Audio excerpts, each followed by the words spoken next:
Hello. Hello, sorry. I'm here.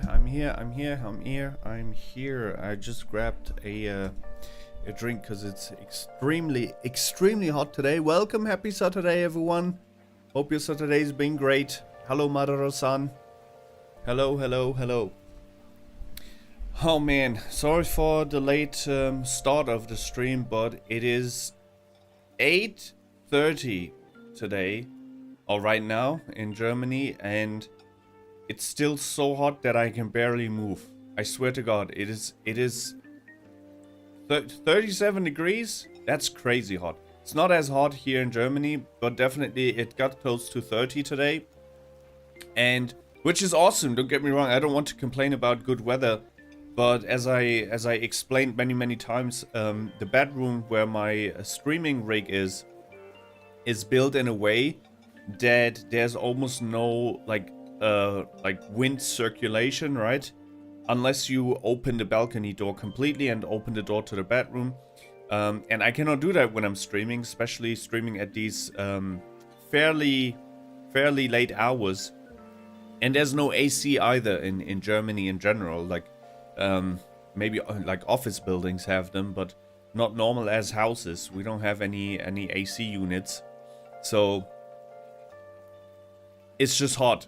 And that is why the promise I made on Thursday that we're gonna stream for 6 hours today, that probably won't happen because it's, once again, I'm drained.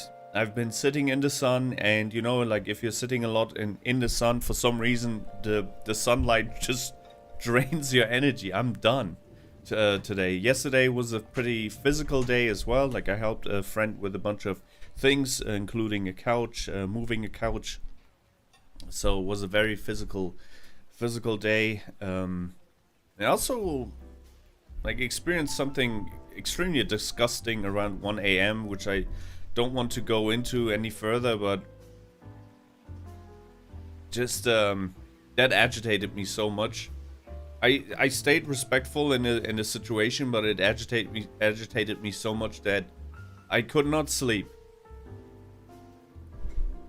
I could not sleep because I was thinking about all the things that I could have said in that particular situation, and I didn't, out of respect. Just to clarify, before anyone is worrying, it was nothing about anyone in my immediate circle. It was a completely stranger, which made the entire situation even more strange and even more infuriating. But I was raised right, thankfully. So I shut my mouth and I just basically nodded ahead and told them respectfully that it's like I replied to that person's questions, and then I let the night fade out. But I was so tired, like I was so angry, I was so charged up. I went to bed, my heart was literally pounding because I was so... I'm sorry, I don't want to tease anything and then not say it because that's kind of a dick move. I'm not gonna tell you what it was, but all I'm gonna say is that it robbed me of sleep because I was so, like, still so agitated about the situation. You got into a fight this morning. With whom? A physical fight or a verbal fight? That's never good. Neither of those options are good. The air in my room is so thick. When I'm breathing through the mouth, it's almost like I can taste the layer. It's so thick. Oh god. I even had like ice cream right before I started the stream. I thought the ice cream might help.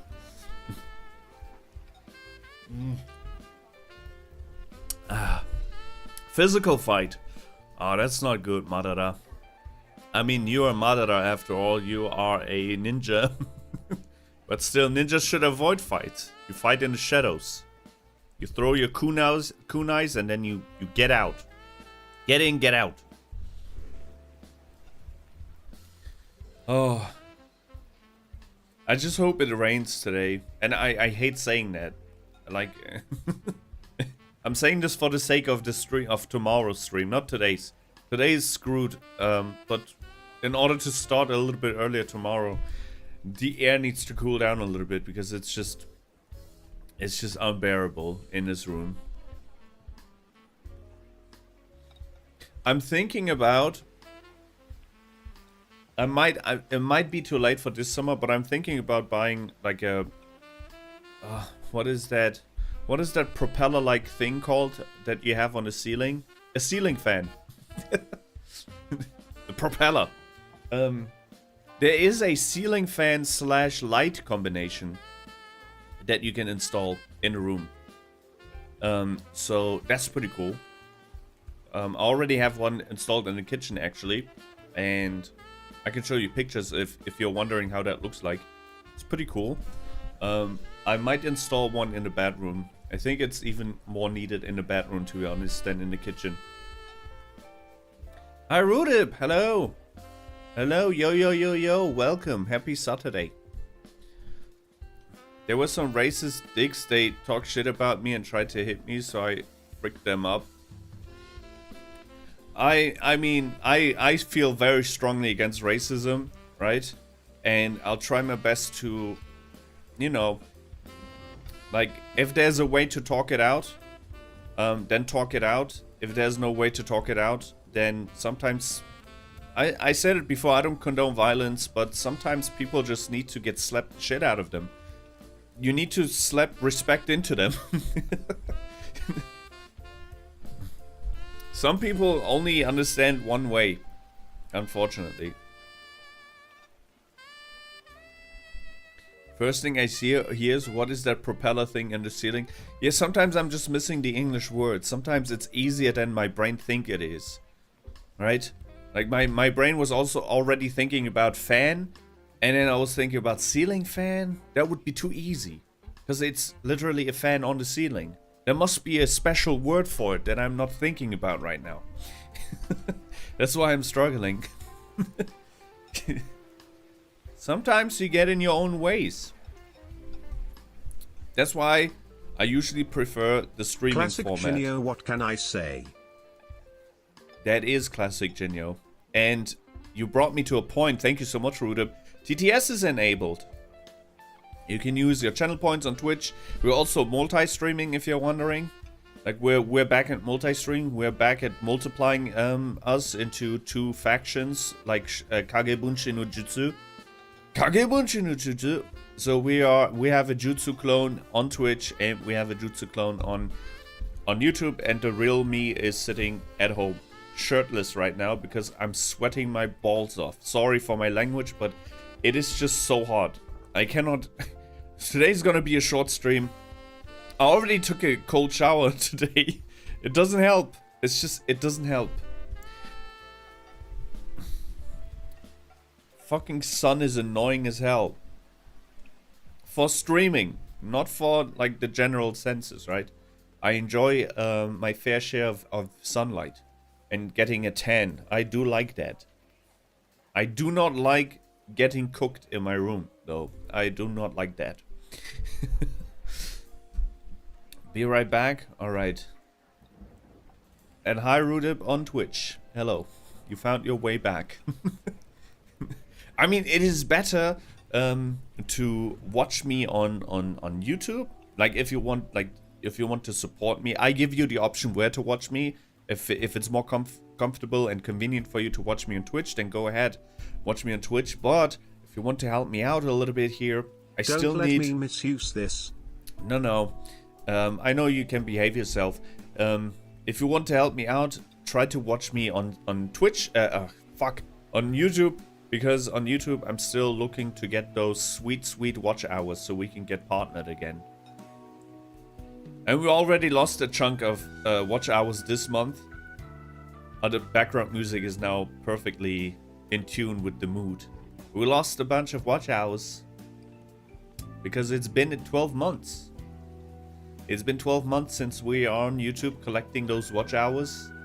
And since you need to fulfill the 3,000 watch hours within a 12-month period, now the watch hours that I got in May 2024 basically disappeared.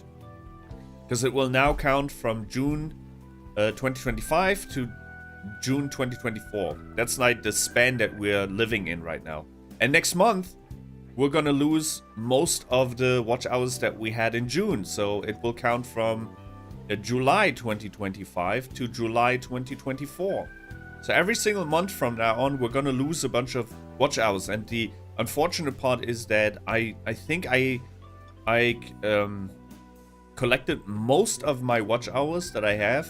We are like close to 1,700. So we're a little bit above the half of the required watch hours. I think I collected most of them from, I think, July to August. So by the time we hit August 2025, we might be back to zero, actually. Or very, very close to zero. Which sucks. But it is what it is. It is what it is. It's been my own fault. In the last 12 months, I maybe uploaded like, I don't know, a total of 20 videos. It's not enough. I did stream a lot, but the way to collect watch hours is definitely video content. And not shorts, because shorts don't count. Unfortunately. If shorts would count, I would already be above 3,000. But shorts do not count, unfortunately. There's like a... You can also get partnered by only uploading shorts, but the shorts will have their own requirements. The shorts will have like... I think it's like... It's definitely more than 3,000 watch hours. And like at least 3 million views or 4 million views. Something like that. But the requirements are definitely much higher. If you want to be partnered just by doing shorts.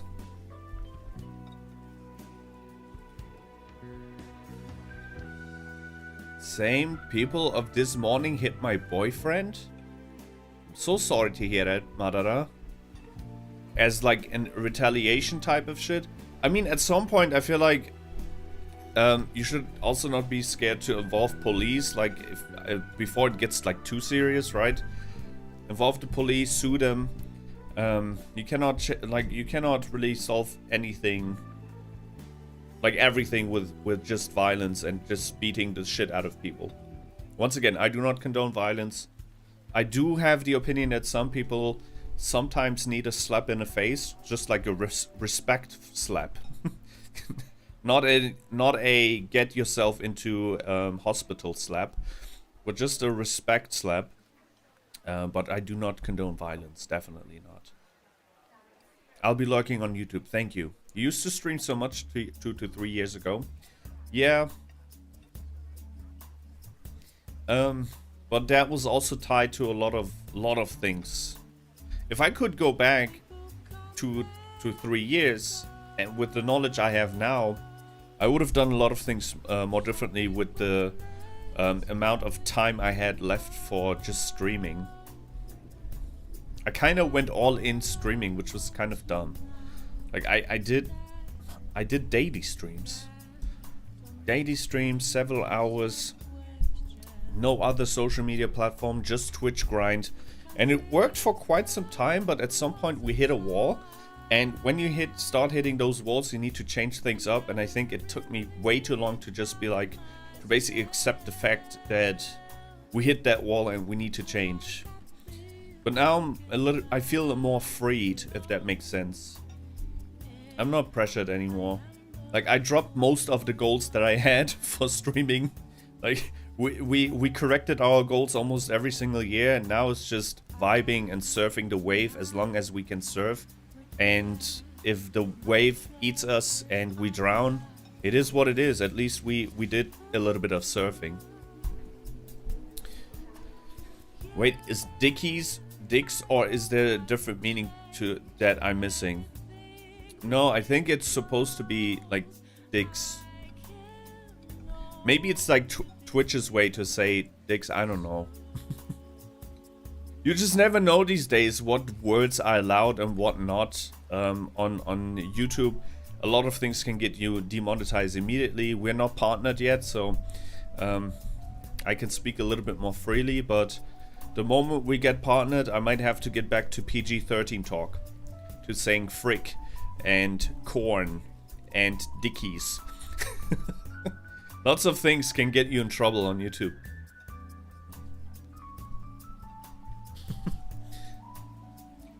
Madara maybe gave me like the PG-13 version of the word.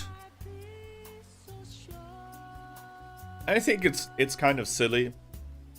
Once again, I think I explained that many times, but I feel like the context of things is very important. Like if you insult someone by saying the word, yeah, you know, the F word. If you insult someone, if you direct it to someone, then it has a different meaning, right? If I say Rude, F you, right? That's directed to you. And I want to insult you with that. But when I die in a game and I say frick, you know, like F word, F bomb, that is not directed to anything. That's just an expression of frustration. And I think it's kind of sad that YouTube seems to not make any difference with those type of contexts. It's just banning a word straight up. I mean, YouTube is not as strict as I make it out to be, because you can still get your videos monetized if you just avoid to curse in the very first minute of the video, I believe. So if you go curse free in the first minute of your YouTube video and then you start cursing afterwards, you should be good.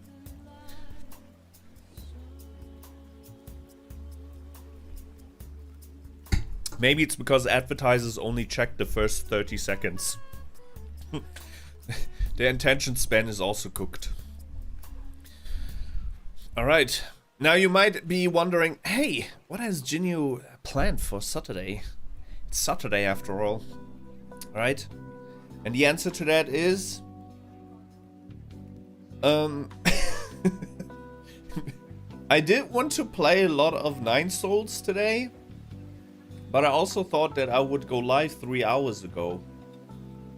So that did not happen. So I think we would, for today, we just mobilize our strength. Pray to the rain gods that it starts raining and cooling the air a little bit. And then I'm gonna try and go live way sooner tomorrow, so we can just complete a huge chunk of the game. But right now, I can barely sit. So I don't really want to play anything. I'm just melting. I just want to play drinking.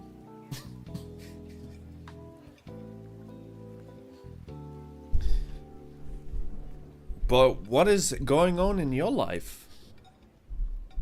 How's Miss Panda doing? I appreciate the question, but I decided to just keep things for myself because I've seen a lot of shit happening in the online spaces. Once again, I don't want to sound disrespectful, but I'm not gonna disclose anything anymore.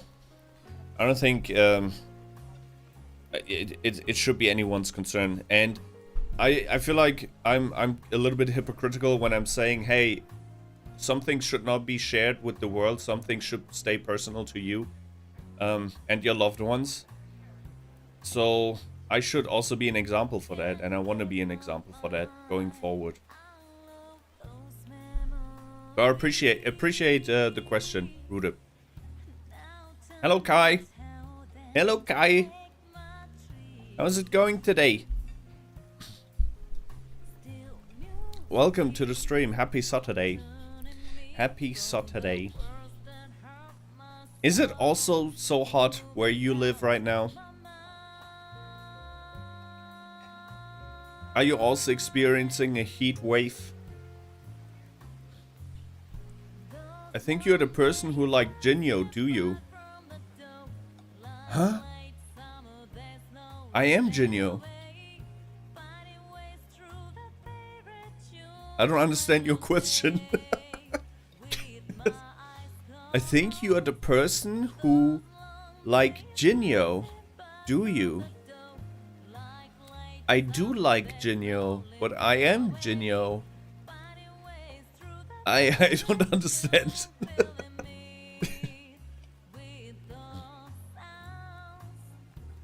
TTS is enabled. One more time. You can TTS me. Yes, okay, yes is also hot. My mind got sucked up by heat. Sorry about that. That's fine. That is totally fine. I totally understand. I don't care about anyone's beliefs, but can we just... Global warming is here. It's not coming. It's not about to hit us. It is already here. Every single summer it gets hotter and hotter in this room. That is my measurement for global warming. I don't need scientists. I have my bedroom. I do not... I used to stream with a freaking mask. I would literally die with the mask. If I would wear a mask right now, I would die. I would suffocate and die. I gotta head to bed anyway. Good night. Alright, gute Nacht. Gute Nacht, Rude. Thank you so much for stopping by. See you around. Hopefully. See you around a little bit more frequently. We're now both on Twitch and YouTube. VOD is always available for you. Always good to see you. Always good to talk to you. Have a nice one. Have a good night. I mean, you like romance anime, don't you? I mean, we talked about romance anime in the last stream. There's one romance anime that that ended, and everyone was kind of upset about the ending. The Rent a Girlfriend romance anime one. What are you talking about, Rude? You should go to bed. Should really go to bed. My bed? Yes, your bed. See what I did there? That's what we call wordplay. I think the heat is cooking my brain as well. Okay, boomer. Is that supposed to hit me? Is that supposed to hit me? I'm glad that I'm a boomer. I get boomer strength. I get boomer resilience. I get boomer back in the day stories. Do you have back in the day stories? I do.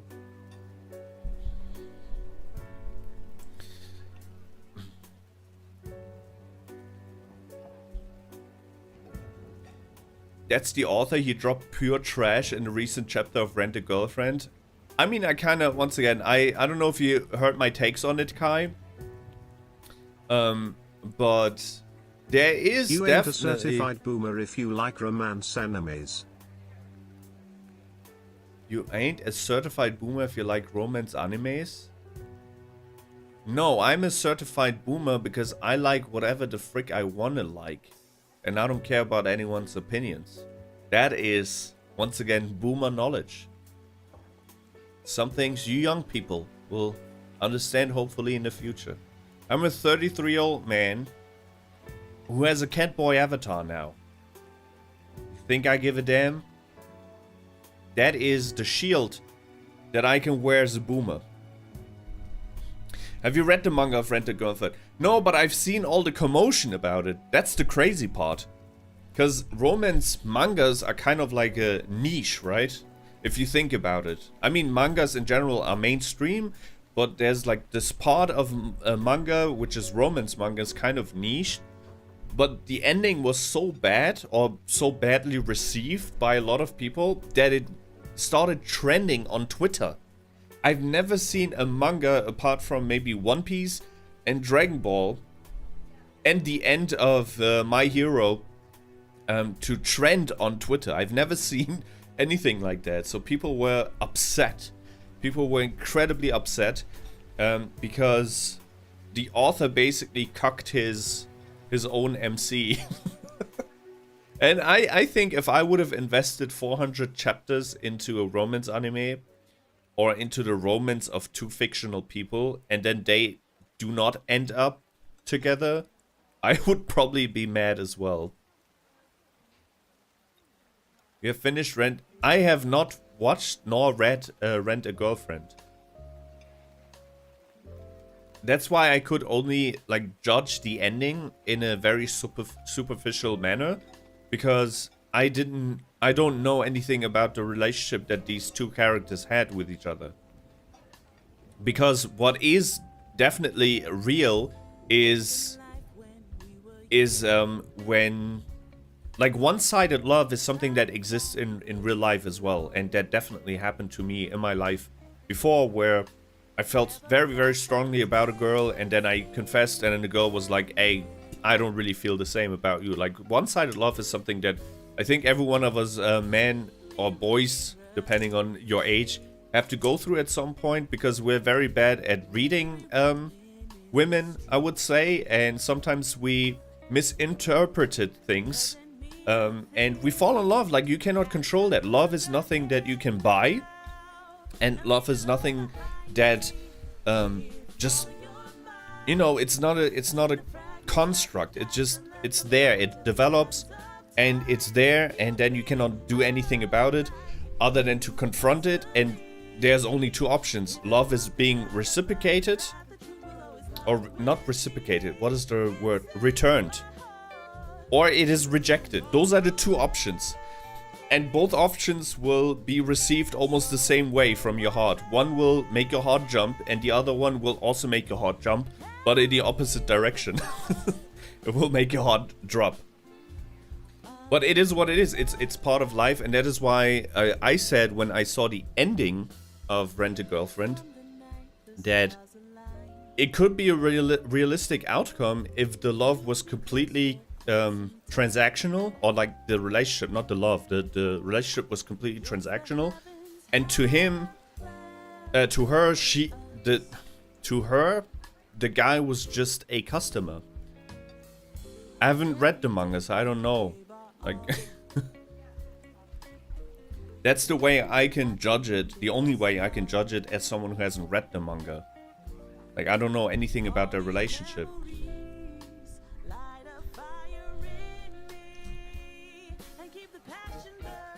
Because some people can definitely 100%, and I met people like that, just separate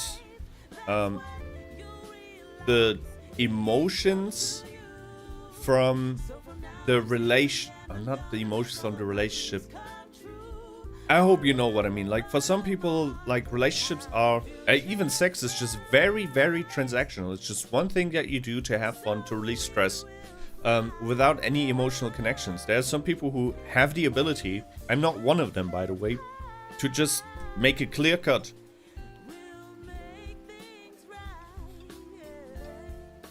Rent a Girlfriend is like a man who love a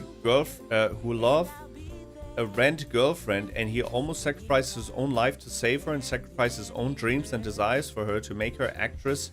He works overtime. Okay, I understand, but from what I've also read in the comments is that he was renting her the entire time, right?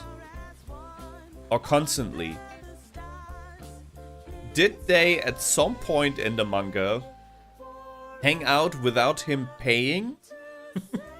Like, did she at some point just, I don't know, decided to spend a week or a month with him without him paying?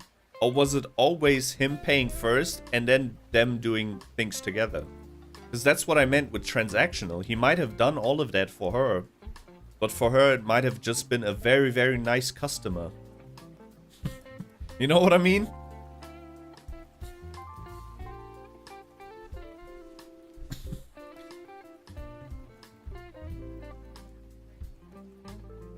Sometimes, very rarely. Well, then you have your answer. And it sounds very cruel, but there's some people, once again, she might have just acted everything out. I mean, she wants to be an actress. Just count one and one together. You have a very, like, maybe lonely guy who rents that girlfriend, falls in love with her. She's once again, for her, he is her client. So she's doing client work, and what do you do when you work with clients? You try to please them in any way possible, and if they fall in love with you, you maybe just return the love for the duration of him renting you.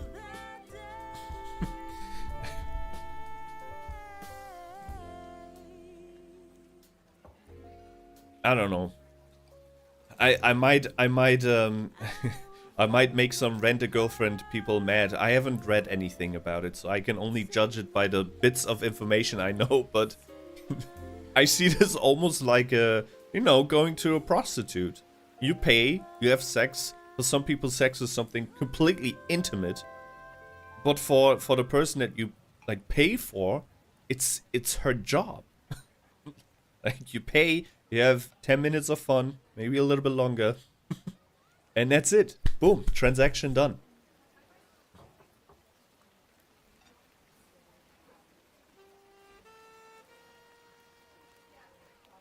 She said she would not hesitate to kiss him. And she said she likes him, but she said we're not suited together. Well, then you have your answer. Why is everyone mad then? If she already told him that there's no, like, future for them, no relationship for them, then why is everyone mad? Because he confessed to her despite, like, in spite knowing all of this. It seems like it's an issue for him. Like a skill issue from him, from his side. Because if she straight up already told him, like, she doesn't want to get in a relationship, or there's no future for them, him still clinging to her in the hopes that she might change her mind, that seems like an issue that came from him and not her. Why is everyone pissed at her then?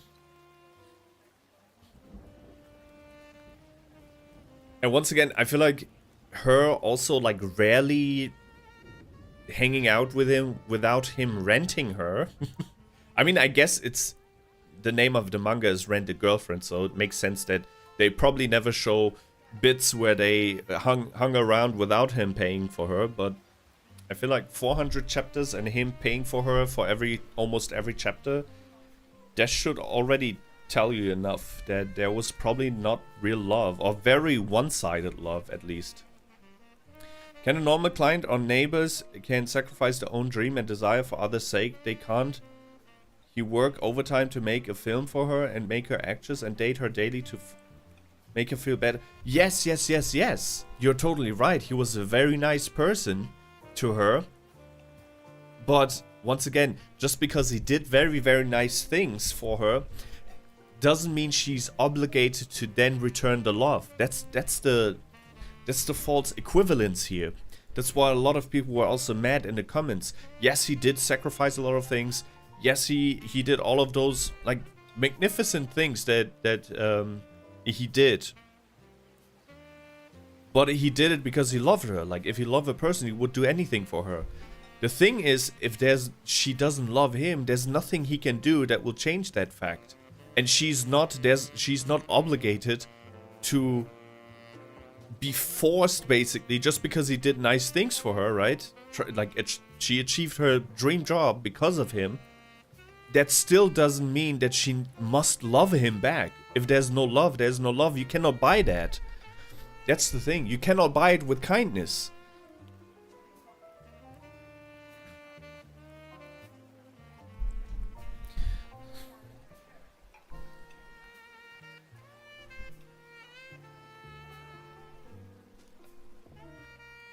Or am I wrong with this?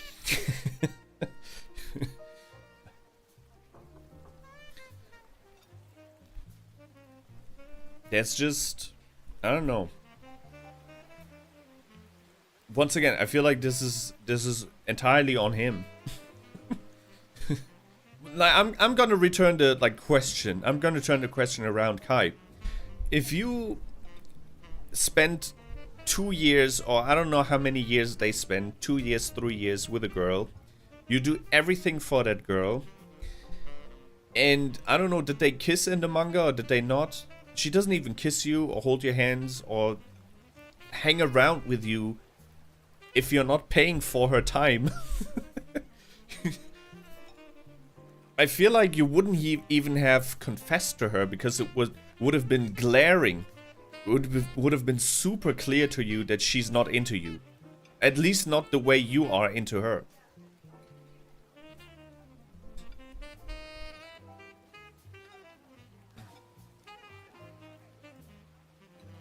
People are pissed because the author make manga chapters more than 380 chapters, but still the boy gets rejected. I understand that. Like, I totally understand. Once again, if you're watching a romance anime or romance manga, you want the two protagonists that, like, are being shipped with each other, that you want them to end up like a happy ending. I don't think anyone that watches a manga or romance manga wants anything other than a happy ending. So I totally get why people are pissed off, because they paid for those mangas as well, right? It's not like the mangas were free. And 300 plus, 80 plus chapters, that's also a very, very long time. How much is that? Like, how long have people been reading Rent a Girlfriend? 3 years? 4 years? I don't know. But if you're investing like so much time of your life to see the two characters finally like confess to each other, then I understand that you're pissed when the opposite happens. 6 years! Oh god. 6 years, 11 months. Did people see the manga for seeing the boy who loves the girl truly got rejected? God. That's even worse than I imagined. I thought it was 4 years max.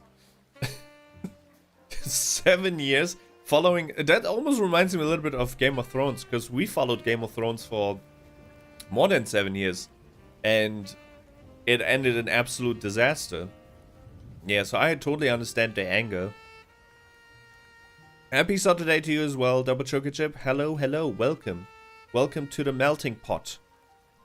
Melting pot as in, my room is the pot and I'm melting. Hope you're doing great today. We're just discussing the Rent a Girlfriend ending again. People are still upset about it. And rightfully so. I mean, if they're following a couple, basically, for 7 years and they don't end up together, that's... I see why that's upsetting to people. But I would say it also depends on how many hints the author dropped as to how much she was into him, like truly into him. Because as you've described things, Kai, I feel like there were clear signs that she was not in love with him. She might liked him. She might have liked him. But love is, once again, that's a different layer. And that cannot be bought with material things. It cannot be bought with kindness. It's just something that is there, or that is developed over time. But it's something that you can feel, and something that, once again, you cannot change your mind about it. You cannot just, for I don't know how many years they spent in the manga together, but if she didn't love him after a year or 2 years or 3 years, there's a very, very, very, very, very low chance that it happens magically after 4 years. Get some dry ice for your room. It will cool you off in a few minutes. Yeah, I definitely need a plan B for days where it just doesn't cool down, because it is 9 PM and it's still extremely warm outside. Hallo Jin, hallo Nico, hallo, wie geht's? Hello, welcome. Welcome. How are you doing? Happy Saturday. Wie geht's means how are you in German.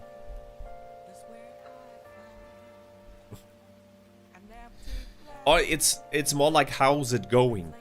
That would be the exact translation, because gehen means going. So wie geht's would be how is it going. If I was in the boy's place, I wouldn't have courage to do anything for her. Why put effort if you still get rejected? But he didn't ever get tired of doing everything for her and love her more than him. That is what love does. Love blinds you. That is something that is an expression that doesn't come out of nowhere. If you truly love a person, then you do everything for that person, and you do it without any logical explanation. Like, there is no logic involved in love. That's why they say logic is blind. They don't mean like blind as in you close your eyes. I mean it It's devoted of what is the word? Like there's no logic behind it. That's what loving someone is. It's like there's no logic. You just do everything for them. So you cannot really blame the boy, but once again, if there was some hints in the manga that she did not love him, she liked him, those are two different things. I feel like this is my explanation, okay? And you can correct me if you read the manga and you're like, this is not it. I think it started out as something completely transactional, meaning it was like a client and like a customer to profession business relationship at first. It was completely transactional. Lonely guy meeting a girlfriend. And then they started to getting to know each other. The transactional part became a friendship. Okay? After they have known each other for a longer time, for her it kept staying a friendship. For him, he developed love, actual love. He fell in love. Maybe he fell in love at the very beginning, we don't know. But it was definitely one-sided because, as we've seen right now, at the end of the manga, she rejected him. And she also told him before that there's no future for them. So she definitely made it clear on several occasions that she does not love him. At least not romantically. There's also loving someone as a friend. That also exists. Right? Going alright? How's it going with you? Apart from melting, pretty good. Thank you so much for asking. Yesterday was one of those days where I helped out a friend with a bunch of physical stuff, so I can still feel it in all of my muscles, in my biceps, in my triceps, in my legs, everything, in my back. But it was a very well, how should I say, effective day. Lots of shit done. Have you heard of Hikaru ga Shinda Natsu? No, what is that? New anime? Also, I want to say that I understand that the fandom of Rent a Girlfriend is angry, okay? You're totally in your rights to feel angry about something that you've been following for 7 years and that had an outcome that was completely different from what you've expected. I was in the same boat with Game of Thrones. Most people that watched and followed Game of Thrones did not expect the outcome of that show. Or the end of that show. A manga that has a Netflix series coming out soon. No, I do not know. What is it about? Like, what kind of manga is it?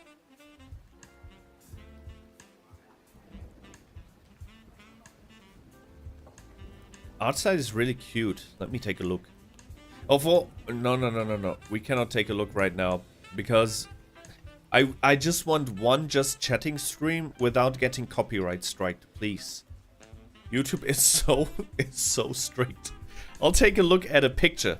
You know what? A picture should be fine. A video is gonna be rough. Hikaru ga Shinda Natsu. Naruhodo. Let me see. Oh, wait. Oh, wait. Wait.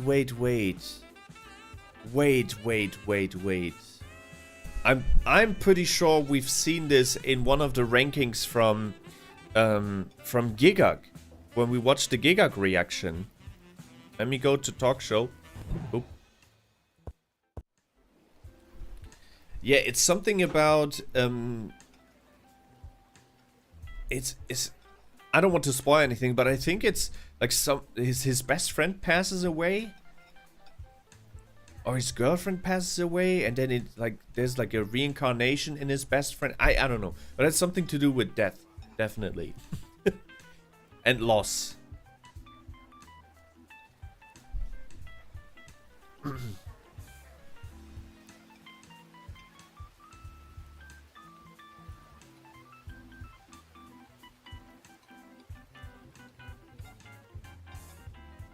The art style is really cute. I think it's considered BL. What does BL mean?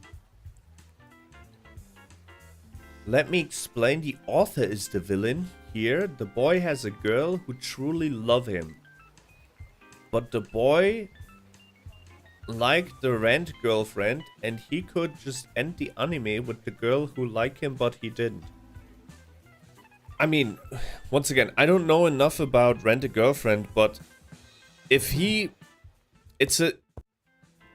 The thing is, if he made it clear that the girl is in love with him, and the boy was also in love with her, then her rejecting him does not make any sense. I totally understand that, and I would totally agree with you as well.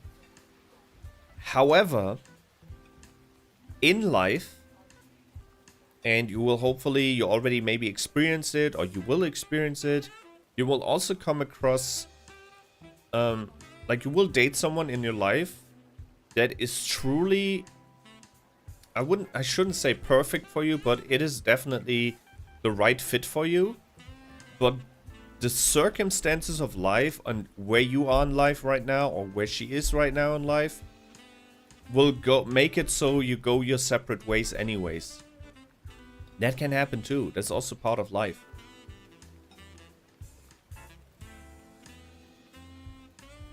BL is boys love, or yaoi. I've never finished reading it, but the two main characters have chemistry. Oh, so they're in love with each other. There's an actual category for boys love in manga. The more you know. I need to emphasize here, I love anime, right? And I love manga as well, and I love VTubers as well, but I'm not an expert on things. The animes that I spent the most time in are shonen jumps, so I would say I have a pretty good grasp on shonen jumps, but I'm not an expert at every single genre that is out there. But that's pretty cool. But she showed him hope that she might fall for him. She could just simply say she didn't like him. He can move happily with other girls who liked him. That is also, unfortunately, Kai, I totally understand it. But it's also kind of like realistic. There's some girls that will lead you on, and there are also boys that do it, by the way. I'm not an F-boy, right? Like the amount of relationships I had, you can count on both fingers. Or deep relationships, I should say. But I definitely also had girls who were into me who I did not really like that much, but I did not reject them right away. I did not tell them, hey, never gonna happen. Kind of left it open just in case. And there are girls who do it as well. Like that's once again, I feel like the author maybe portrayed a very realistic situation here. And especially since he paid for her, right? It would make a lot of sense for the woman to lead on her customer.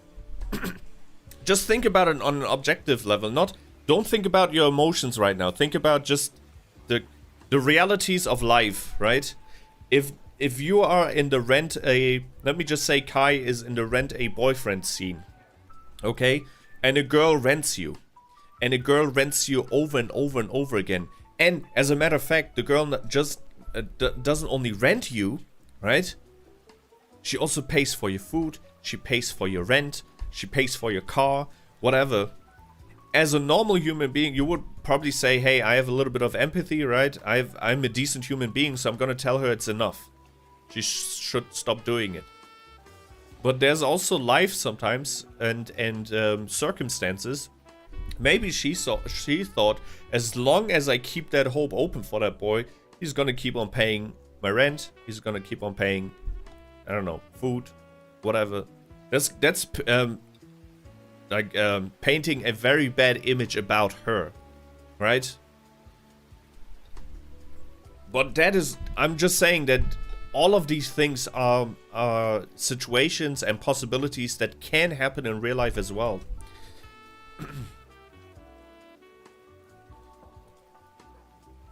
So maybe the author was just burned by someone, and he just expressed his feeling in the most creative way by drawing manga.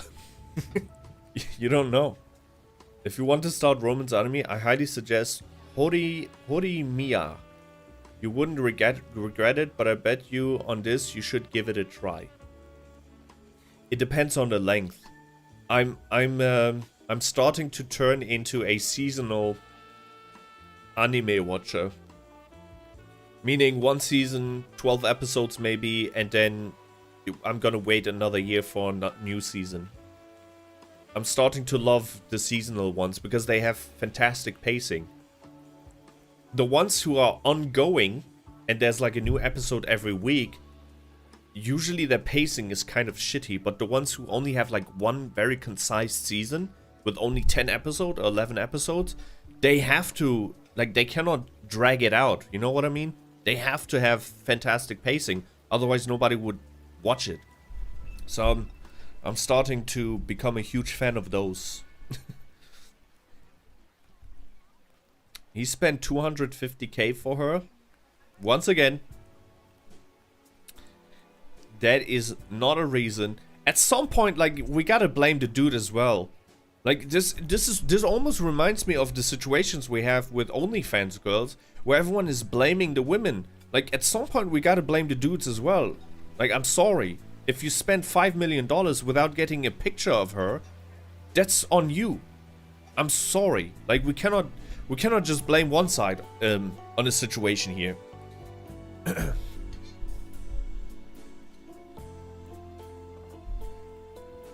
If the dude spent 250k and she did not even go out with him on dinner without him renting her, that's a fucking sign, dude. You couldn't be more clear on that. Like, just imagine. Like, can we please try and get into the role of the dude in this situation? You would stop asking her out. Maybe after the second time renting her. Like, come on. If you rent her twice and you fall in love and you tell her, hey, I kinda have a feel for you. Like, I have a thing for you. Would you go out with me without me paying for it? Like, without me renting you? And she says, no, that's your out. Him paying 250k, like, come on. That's a him issue. 100%. Is she or might she be a little bit predatory? Yes. I'm not blaming the dude only because that poor guy was just in love. I'm just saying that like at some point, I mean, he did all of that and still confessed. I don't know.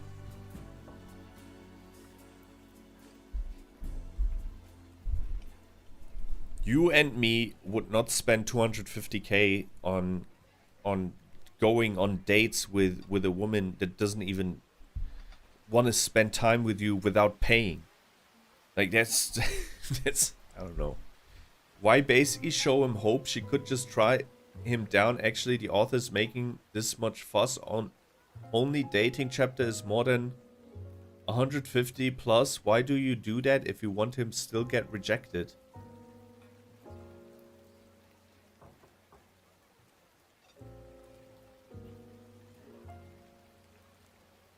I mean, it's called Rent a Girlfriend. The manga. It to me, I'm sorry, I don't know anything about the author, but to me it almost sounds like the author went through something like that. And maybe he's trying to warn people. Like, bro, I spent 250k on that one Rent a Girlfriend girl. And even after renting her 1,000 times and paying for her rent and buying her food all the time, she did not want to spend a minute without me paying for it. And then when I confessed, she rejected. maybe it's like a warning for people. I'm sorry. Once again, I don't want to make fun of like people of the fandom. Once again, I was in a similar situation with Game of Thrones where I was completely upset about the way it ended.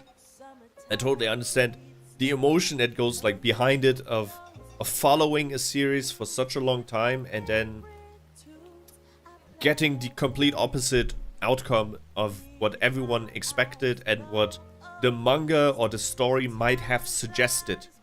I totally get that.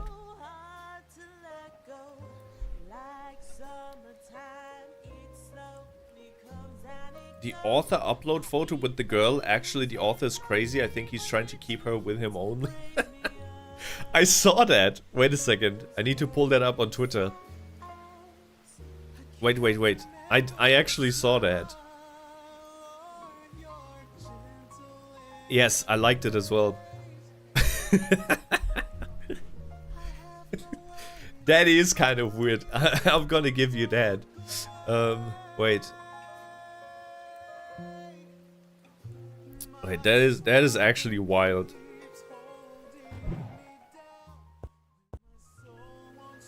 Look at this. So this is apparently the building of the place where the author lives, and he basically took pictures of his place and then drew the girlfriend from his manga onto it. He's married. So he married. That is, I gotta say, man, that is, first of all, that is also kind of creative, to be honest. Like I love the fact that like he bends, or he's mixing reality with like drawings. That's a pretty cool idea in my opinion, but it is kind of weird.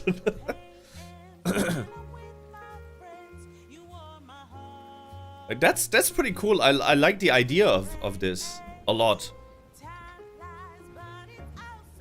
The idea to do like real life pictures and then basically drawing anime into it. Okay, this one's kind of that is kind okay. I cannot say anything in his defense with this image. This one was kind of cute. That's kind of cute, right? Her coming home, that's kind of cute. This shower image is just doing that for your own character, like that's I don't know. That's kind of weird.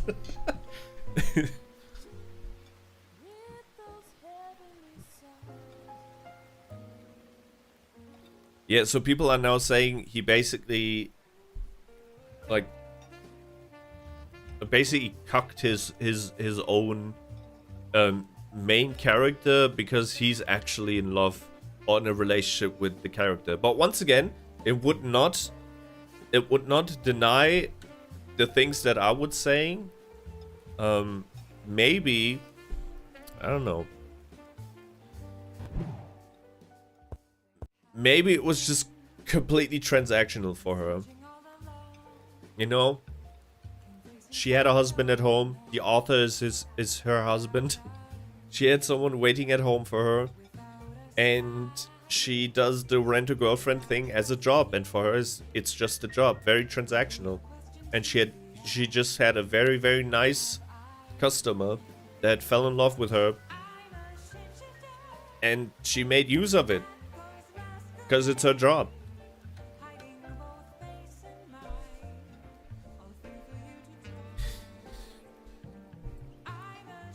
That is my verdict on the whole situation, without knowing anything about the story. Before anyone is canceling me to death, I'm not condoning any type of situation here. I don't condone the way she might have treated him or he might have treated her. I don't know anything about the story. I can only judge the things or judge the story based on the things I know, and I don't know a lot about it. I've only seen the ending.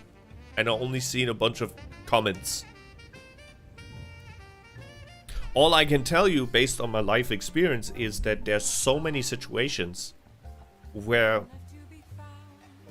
love can be, for example, one-sided. Love can be on both sides, but the like life circumstances are not like they come in your way. For example, one person might be like extremely career person, and that might fuck up the relationship. There's so many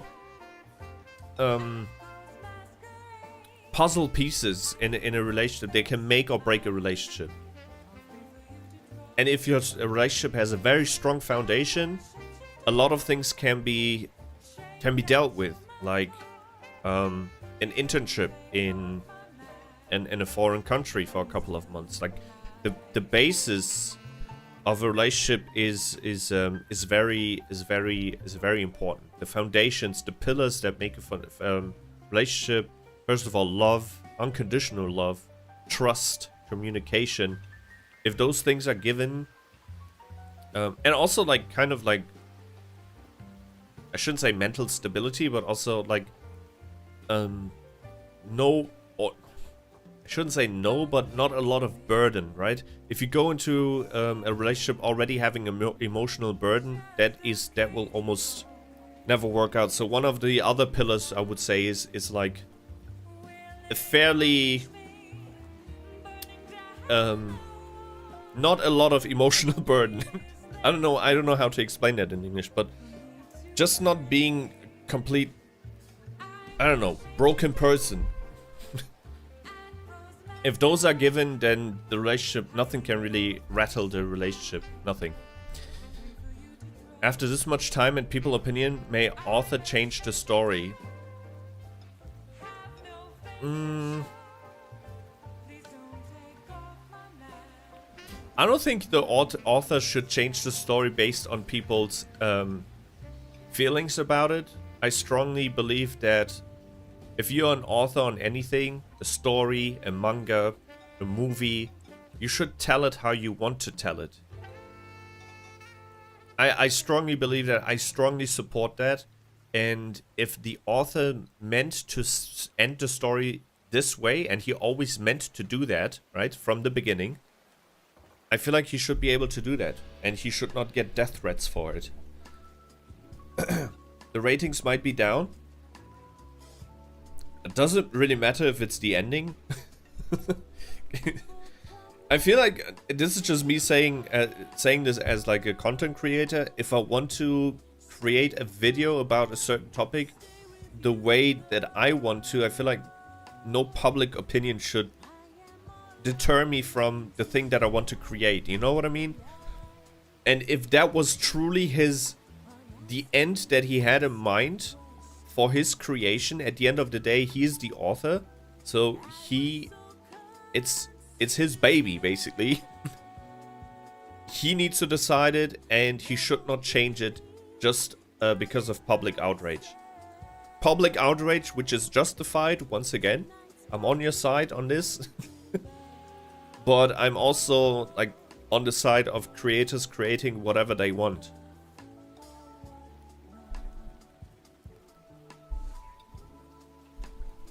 And I don't think he should change it just because he now saw the reaction of it.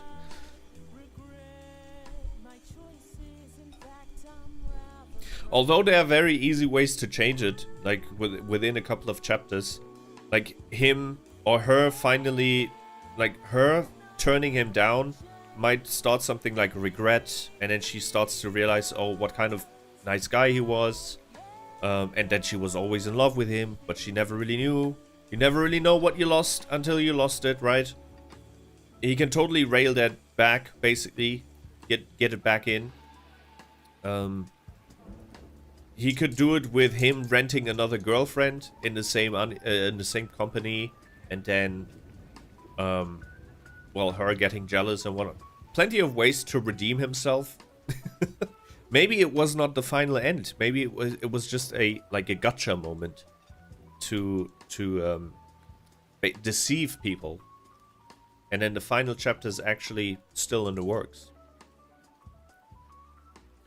The people wouldn't recommend this to another people to watch. They will just say it hasn't a good ending and you shouldn't watch it. Oh yeah, that is definitely true, because I would not recommend anyone to watch Game of Thrones because of the terrible ending.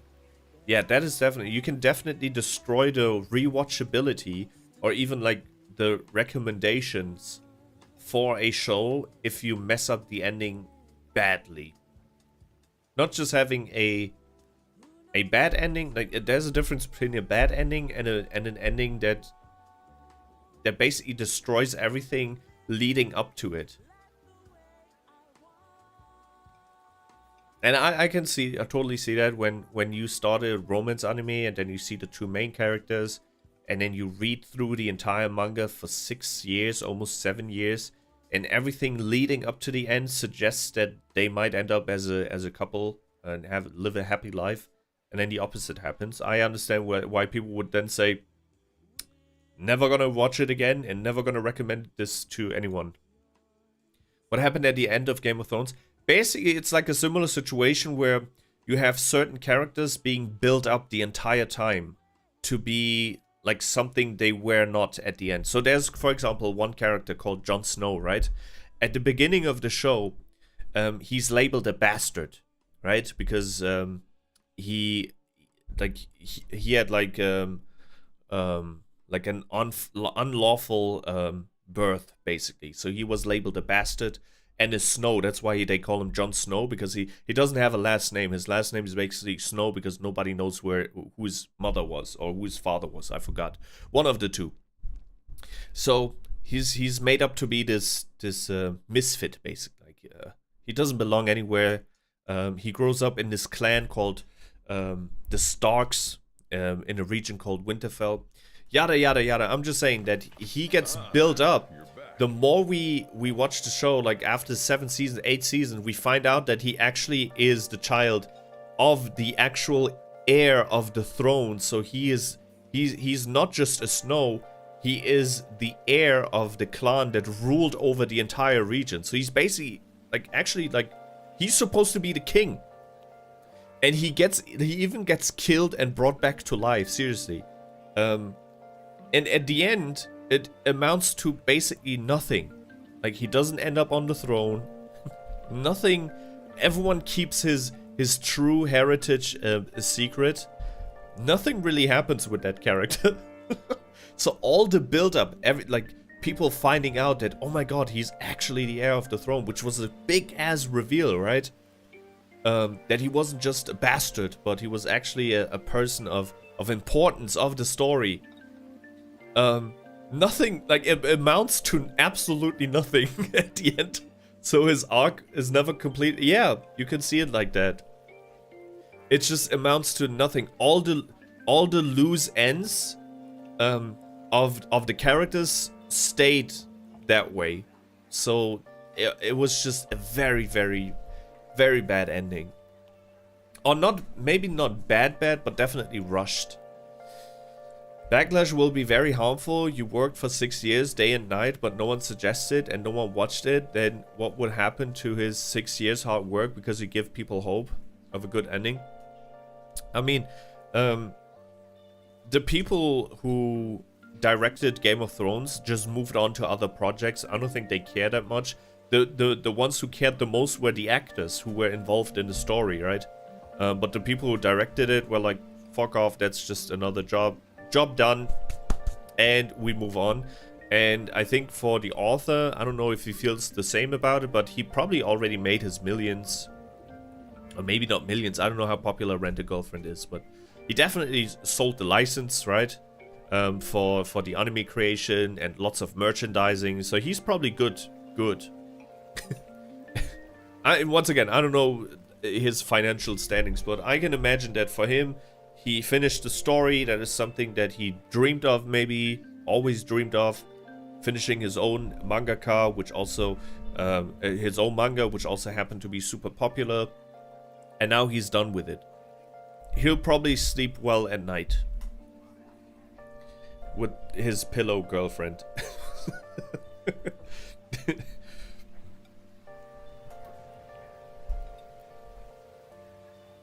No, but I think it's kind of silly. Like, I was also like extremely mad about the ending of Game of Thrones, but I think at the end of the day, it's not your story, right? You know what I mean? And I think it's always silly when people then start like sending death threats and whatnot to the people who created that story. It's his story. and the ending might suck a lot, just like the ending of Game of Thrones sucked. But it's not up to us to then harass those people and force them into changing it. Like, it's his story. He told it the way he wanted to. And we are the ones suffering, basically. But that doesn't mean that we should, like, threaten someone's life over it. I feel very strongly, like, against that type of shit. Same with games. Like, when some people just don't like the direction of the game, don't buy it. You know what I mean? Like, just move on, move to another. Plenty of fantastic games out there. That's how I feel about games who rage about games not going in a direction. Exactly. Thank you so much, Nico. It's a game. They don't owe you. Yeah, they don't owe you a thing. They don't owe you a thing. It's always, I feel like, always a little bit, like, disrespectful to the people who worked on it. Because a lot of times, even when games go completely south, right, and they release in an unfinished state and shit like that, like Cyberpunk, for example, people were threatening the developers of Cyberpunk. But do you really think the developers of Cyberpunk, the ones who are working on the levels and the character models and whatnot, they wanted the game to come out unfinished? It's not them. It's the higher ups, the ones who need to please the investors, right? I'm also not saying it's justified to send death threats to the higher ups. I'm just saying that most of the time that rage is directed at the wrong people. For them, it's a job. They are like, they do 3D designs. They are 3D engineers and like they're coding in like a specific engine or whatnot. They get a specific task and then they have to do the task, right? It's not like the developers who spent 5 years working on level design and whatnot are raising their hands whenever the higher up the boss is saying, hey, who wants to release this game right now in this unfinished state?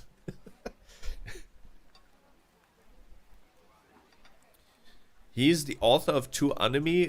Only he might spend too much for this anime, but if you wouldn't see your hard work not paying off, he said he worked too much for making this anime going through tough situation. And what will you think?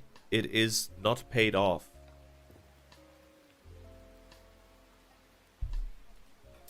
I mean, is he directing and like is he releasing the anime himself? Usually you just sell the rights to a production company, right? And then the production company does it. And he gets what is it called? Tantieme? Royalties.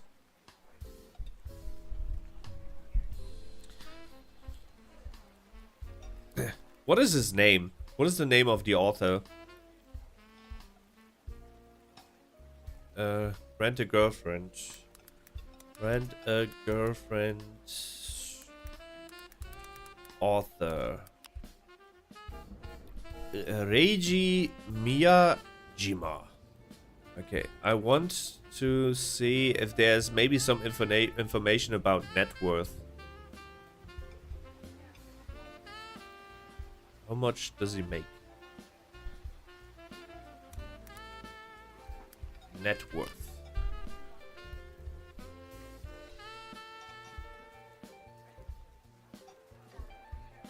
Reiji Miyajima net worth and salary income estimates. Okay, the estimates are saying 3.24 million of dollars net worth. I mean, that's definitely not really a lot in 2025. Definitely not an amount of money where you can retire with, but in Japan it might be a little bit different. Oh, why am I showing you your phone? I know, but it's not like he's broke. If he paid off a house and he has still like 3 million sitting on his bank, plus he gets royalties from all the merch and DVD stuff. Yeah, I think he's good. Would he have been better off with a better ending? Yes, 1000%. Because I feel like the rewatchability of an anime is very important. That's why One Piece is currently working on like a director's cut of One Piece, because they understand that at some point, whenever One Piece is gonna end, they're probably gonna have like 1,500 episodes or 2,000 episodes, and nobody can just rewatch 2,000 episodes. So they are currently working with a studio who is basically turning 100 episodes into 10. Like, there's going to be like a huge director's cut version of One Piece coming out soon on Netflix, which is pretty cool. Rewatchability, very important.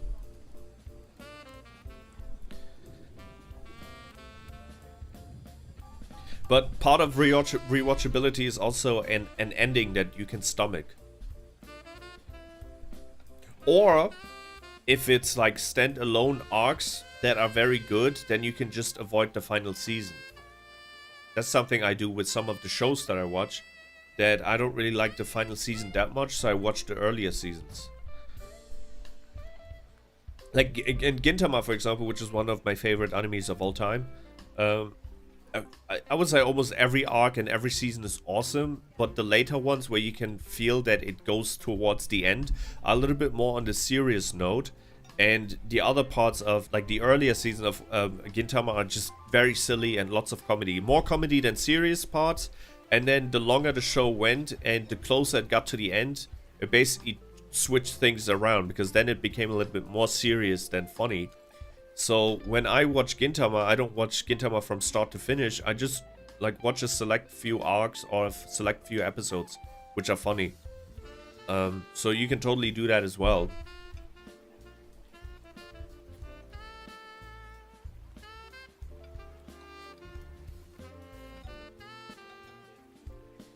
Making chapters, story, and sketching is author's work, and he couldn't sleep properly if you spent your 6 years with that much hard work.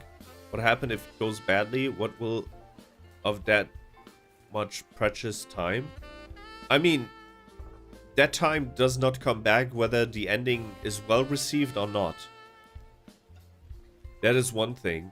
Of course, as a creative person, doesn't matter if you're a manga creator or a video creator, a music creator, a creator in general. If you spend time into your craft and your work and your product and people don't like it, it's extremely frustrating. Extremely frustrating. I can tell you this as a small creator because, you know, there are videos where I spent almost 2 weeks of my life into editing, fine-tuning, and then I upload it and it gets 20 views. That feels terrible. That feels absolutely terrible, but I as a creator can look at the video and say that, hey, it's a good product. It might have not received the recognition that I hoped for, but it's a good product that I can like live with, and I can show it off to people without feeling embarrassed or anything like that. So when the author is done with the manga, I'm pretty sure he can show off the manga as his like precious work that he put quality time in. It's just that one tiny bit of his work might have not been received as well as he wanted to. Like the ending, for example. But I think every human with a brain, or like a mangaka that is in the romance scene, probably watched a lot of and read a lot of other romance mangas, right? Who all usually end with the MC getting his girl, or the MC girl getting her boy, or a boy getting another boy, or a girl getting another boy. It's Pride Month after all. So maybe, just maybe, this is just an assumption, maybe he has read all of those mangas and he was like, I'm gonna do something different. I'm gonna debate all of the readers and I'm gonna actually make the girl reject him. I feel like we should start exploring other things that are not common in not just the romance anime scene, romance manga scene, but in all type of anime genres. Just do something differently. I feel like Dandadan is a good example of a shonen jump that is completely different from other shonen jumps. The more like mangas we have that break the rules, the better, in my opinion.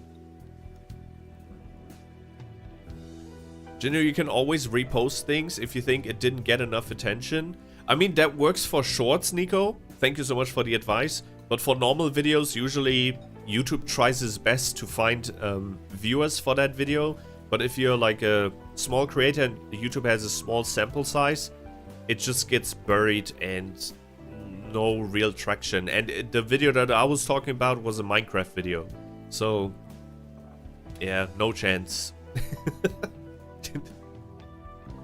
Was a Minecraft video, and there are so many Minecraft videos uploaded every single day.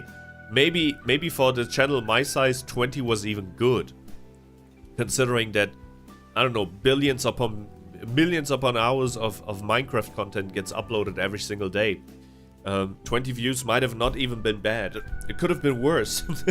But to me it felt bad just because of the time I spent on it, not because of me just receiving not a lot of views, but it was, I just compared it to the time I spent on that particular video. But to get back to the point, he was there for a hard time and good time, and not as a client, but as a boy who loved you truly. There's nothing he hasn't paid off for her. Her grandma also said never leave that boy before she died.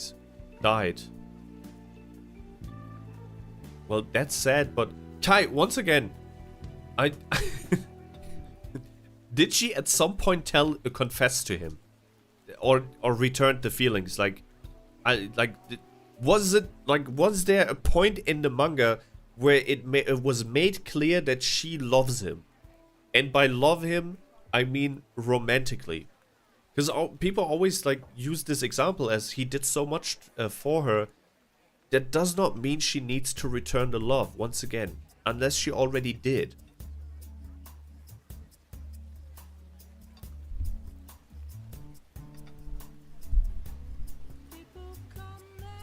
I need to play devil's advocate here.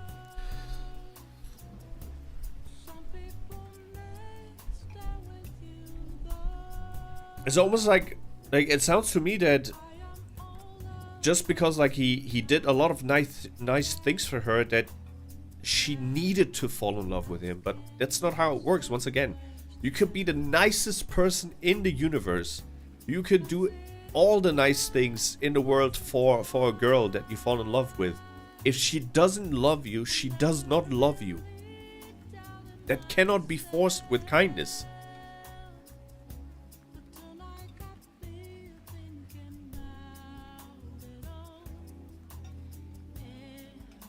So if you, I don't know, were you ever in love? Maybe I should ask that question, Kai. Were you ever in love? Because if you fall in love, it's not because of a thing.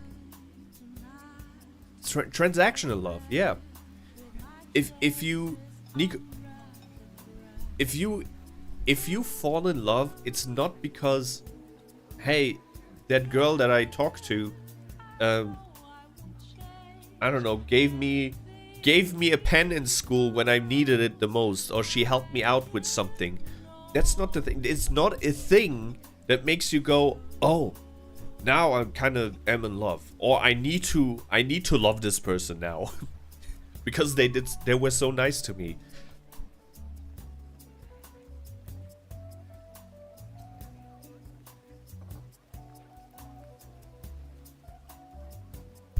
If you fall in love, you spend time with someone, then there's something, call it a chemical connection, I don't know, where your brain will tell you this is the one. This is like, your brain will turn off all the logical things in your brain, the logical part of your brain, the calculated part of your brain, and it will tell you, I don't care what it takes, I want to make her mine.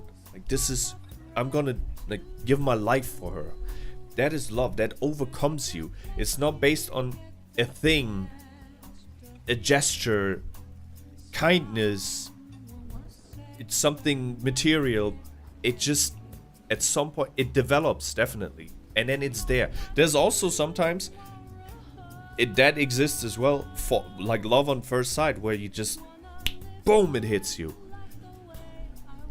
That also exists. But in most cases, at least for me, it was like a thing that developed. Like, it's just, your brain at some point tells you, hey, she's the one. And it is not because, I don't know, she paid for your ice cream. It's not the amount of kind things that someone does to you that makes you fall in love. But kindness is definitely one of those things that help, definitely. Because you usually, depending on what kind of person you are, you don't fall in love with a person that is heartless.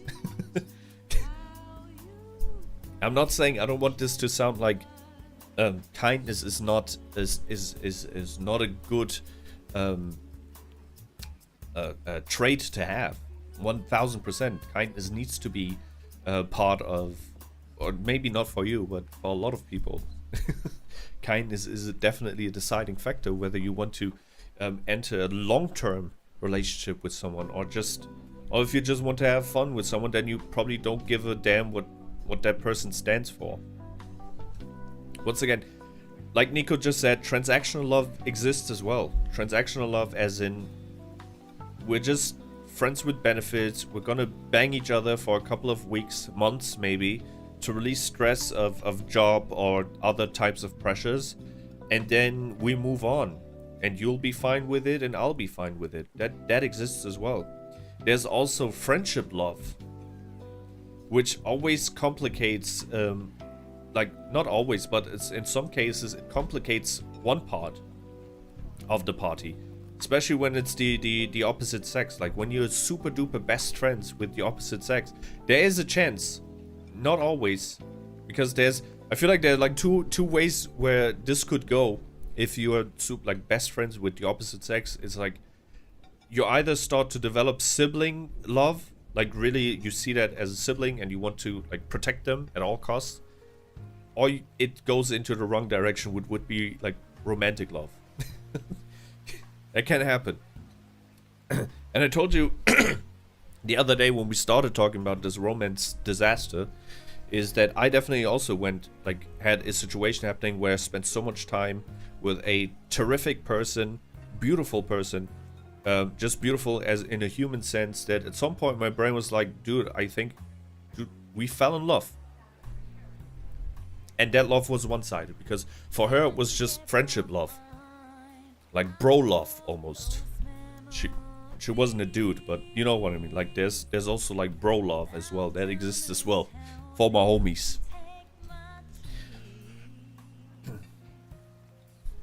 It happens. Life is beautiful. It has a lot of facets, and hopefully you get to see all of the facets that life offers to you. And yes, it's painful as hell, but it's also just one type of experience that you can then shelf at some point and then use it as experience. Likewise, can she see he worked overtime and make her actress and spend all his money at that time, but can any friend do too much? Friend also can't that much she could say why you're doing this. Yes, at some point, if you call someone a friend, but you are the only one who invests in that friendship, then it is not really a good friendship. I agree with you with that 100%. That makes me almost think that she just saw, like, she didn't even see him as a friend, just as a client. I don't know, because did she ever do things for him as well, or is it in the manga where only he does something? But she do not complain and give him ray of hope. She could just say, why are you doing this much for me, but she didn't.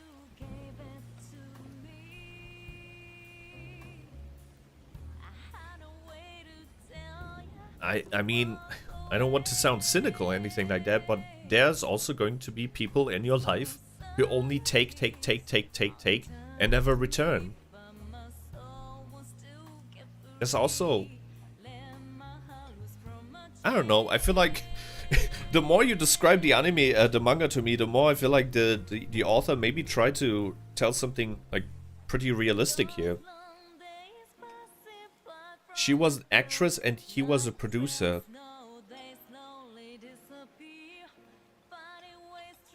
Wait, now I don't understand the story. So did he rent her as an actress or did he rent her as a girlfriend?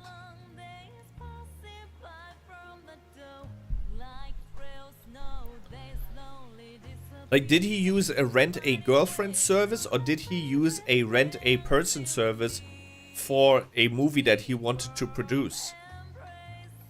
I feel like those are two different things.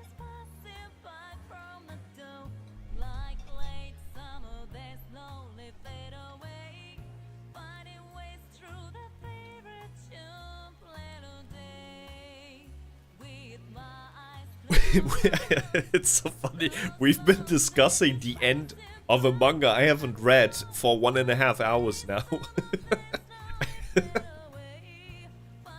People will be confused when they see this. Like, what the fuck are they talking about?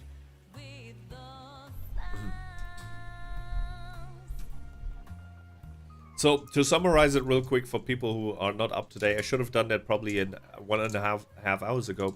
But there's a manga, a romance manga, with, like, typically those have two protagonists, right?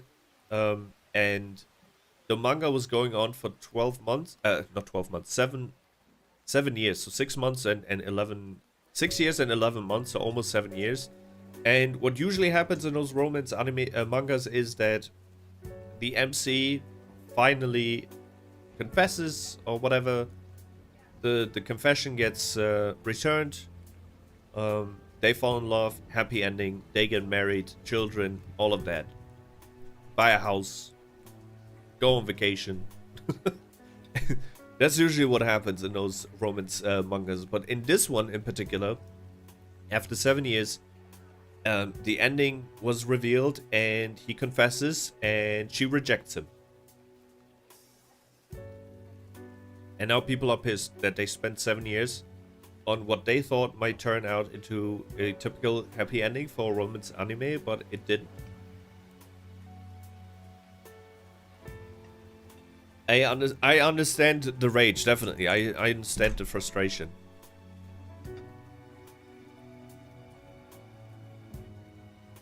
She has a dream of showing her act to her grandma before she dies. So the boy worked overtime for making a film and making her actress and become just a producer. And he also paid her.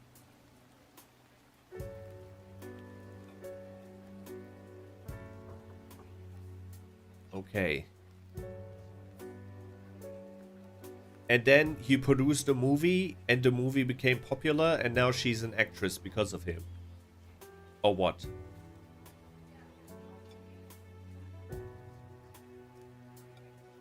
That still doesn't mean she needs to love him. That just means that he's just a very nice dude. Plus, if he's the producer, he made bank as well, right?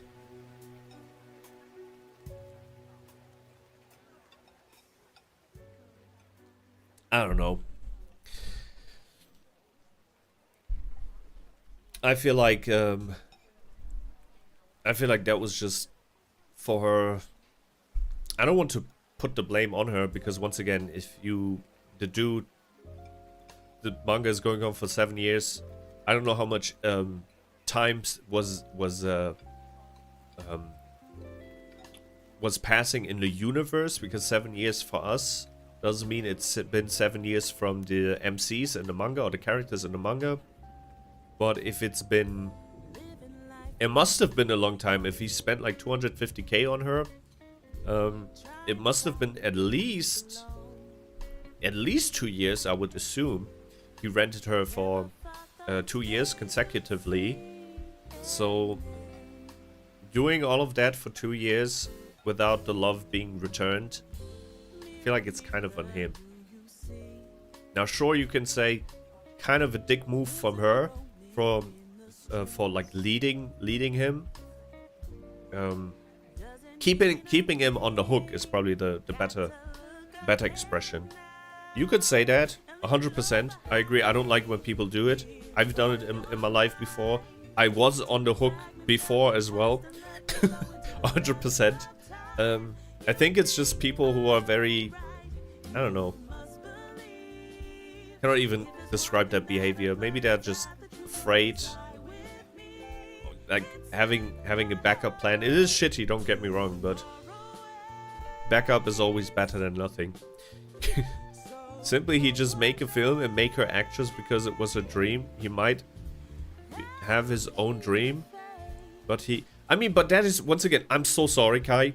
I don't agree with that. Like, if we're not even an official couple and he kept on renting her, why would you give up your dream for her? I mean, yes, he was in love. I totally get that, but I'm sorry, man. But if you give up everything you have for a girl that doesn't even reciprocate your love even like 1%, after 2 years and 250k, that is totally his fault. Like yes, we men are very bad at reading the signs of women, but that's not bad at reading signs, that's being blind, like literally blind. The dude did not read any of the signs.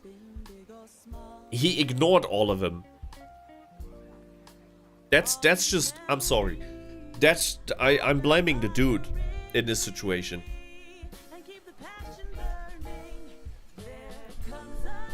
No one would do that.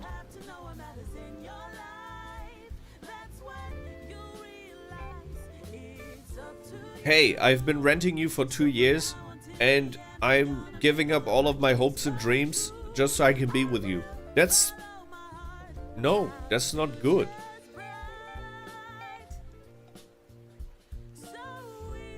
Don't get me wrong, if they would have fallen in love at the very first episode, right? And they were officially a couple and they were going strong for 2 years, that's different.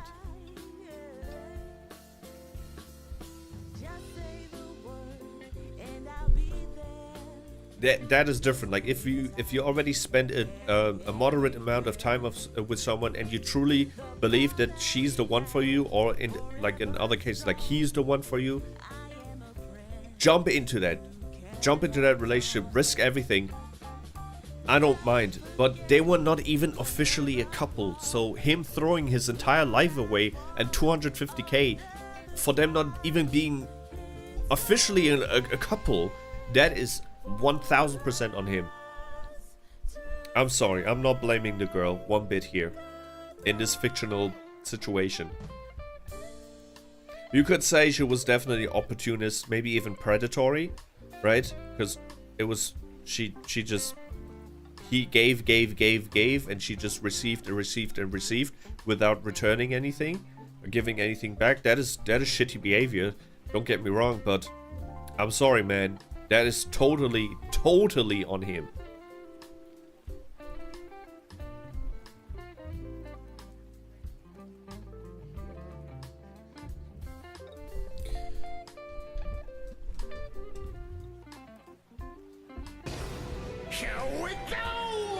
Oh, what the Dude!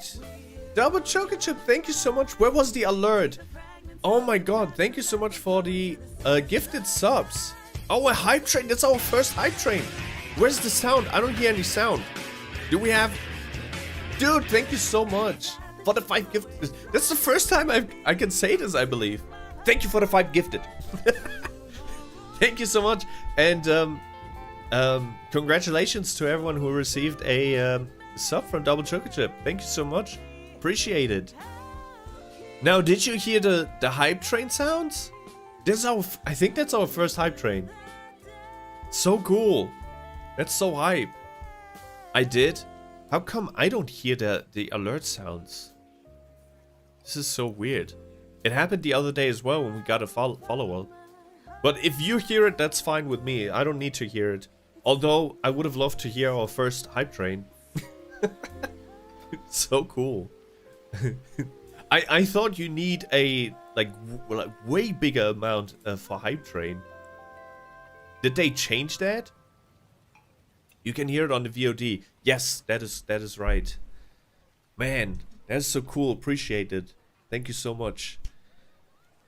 Did anyone in here grab a grab a subscription? Cairo Wolf got one. Aluface. Dante got one, so that's nice. And Osna got one as well. Osna, fellow VTuber, who got his 2.0 model recently, I believe, or is about to get his 2.0 model. Remember, that's the also white-haired detective VTuber. He has a pretty cool model. I haven't checked out his streams, to be honest, though, in a while, because it's just LA. He lives in LA. It's just, I wish I could move to the States, man. Maybe not right now, because I don't know. I don't want to get into politics, but right now, like, time's kind of rough, especially in LA. But definitely in the future, I can definitely see myself spending the last half of my life in the States. That would be dope. I don't want to stay here forever. Although I enjoy my life here a lot. But I feel like it's part of everyone's humans like cycle and life to also, at least for a couple of years, to live someone completely different from your usual spot. And I think I'm a bird ready to fly at this point. I want something exotic though. I'm talking about like States or Japan. I don't want anything to be like I wouldn't for example move to Switzerland, for example, or Austria. That would just be too close. Like if we move, then it's gotta be something where you need 3 years in order to get into the country, like 3 years of paperwork. It's gotta be something exotic, something very hard to get in. And then spending, I don't know, 5 years would be nice. 5 years in another country. Or maybe longer, who knows? Who knows? Maybe China.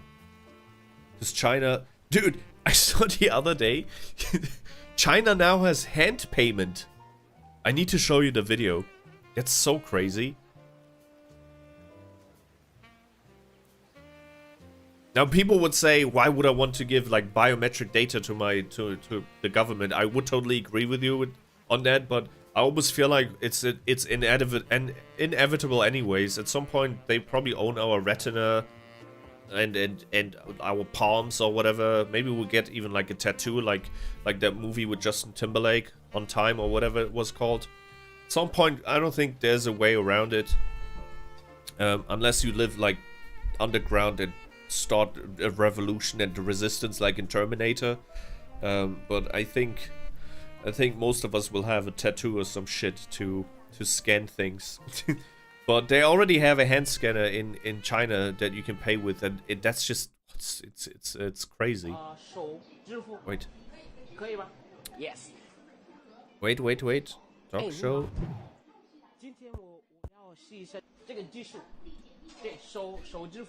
It's the video, by the way. That's why it's the video. It's not my scene. The video is just a little bit small.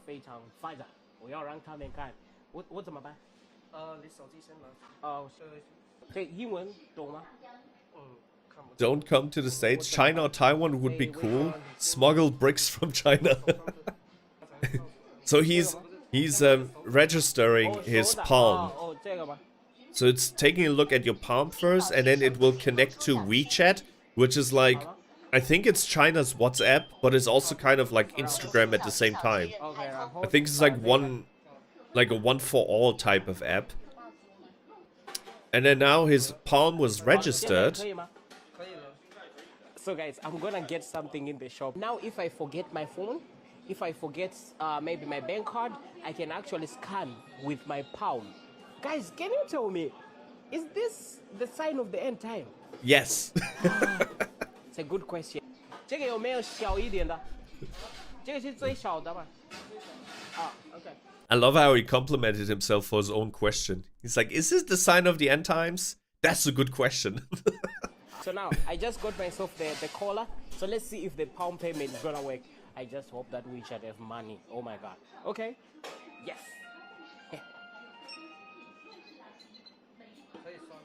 可以吗？稍微近一点。刷奖支付成功。 Look at that. It's kind of slow Guys, did you see though. that? The payment was successful. The payment was successful. It was kind of so like I feel like an NFC card, like if you just hold your card onto the card reader with NFC, is kind of faster than that. But maybe the technology improves. But that just reminded me that there's some stuff like that already in China in use. It's just crazy. New emote. Wait, is that our mega consume? Where's that from? Is that the hype train emote? I don't see it on my small screen. Like, which one we got. Do they give animated... What the fuck? You can get animated hype train emotes? Wait, I need to use that as well. Did I get it as well?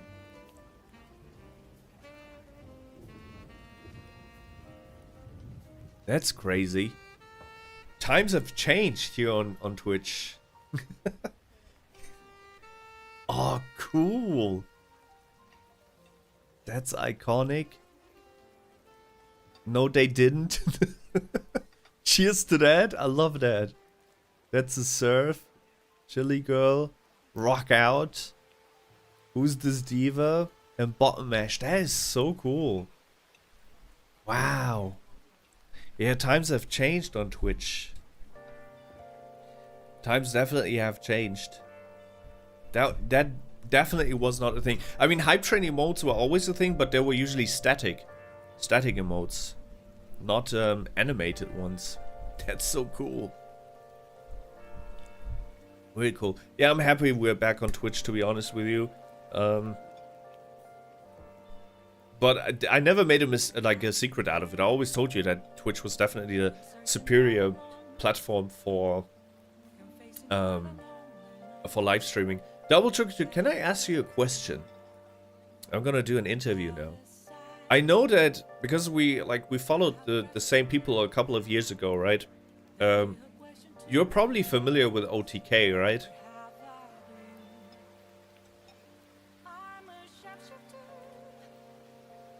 OTK. Okay. Oh, what do you think about the move to Kick? I'm just curious. Like, I don't want to ask you about like controversial takes or what do you think about this streamer saying that. Not talking about. I'm just talking about the move itself, because I've seen like a lot of like mixed reactions. For everyone who doesn't know, OTK is like a huge streamer organization, originally founded by Asmongold, Asfand, NMP LOL, Mizkiv, and I think two other dudes. I forgot. But a bunch of like old school, basically like 10-year-old like streamers who have been streaming for 10 years by now. They formed an organization and they started recruiting other people as well. And at some point, they were so freaking big that like I started watching most of them, like because they're like friends with each other. And then what usually happens with organizations or friends, streamer friends, is that they move their audience to another one. Like they're not live. Okay, I'm just gonna watch some other person from OTK. I stopped doing that, but not because of any reasons. Just that I rarely watch streams these days, anyways. Occasionally, I still watch like Extra Emily or Emaru. But I rarely have time to watch streams. But at some point, I would say they were literally the king of Twitch when it comes to just their collective. Lots of cool events that they did as well, and then one basically cancellation after another, and the entire organization imploded. And whoever's left now moved to Kick. And I just wanted to hear the opinion of people, because like a lot of people are mixed, have mixed feelings about this. I think it's good for them since they get a higher percentage of the revenue share. That is true. Twitch would never give them the same. That is 100% true. Yeah. If you don't have any moral issues with like Kick as a platform, and a lot of people can have moral issues with Twitch as a platform as well, because Twitch is a subsidy from Amazon, and if you have issues with Amazon, justified issues with Amazon, then you cannot really take Twitch out of the conversation. I always say that everyone has their own moral compass, and you should decide for yourself. But it's definitely undeniable that Kick has the best revenue split.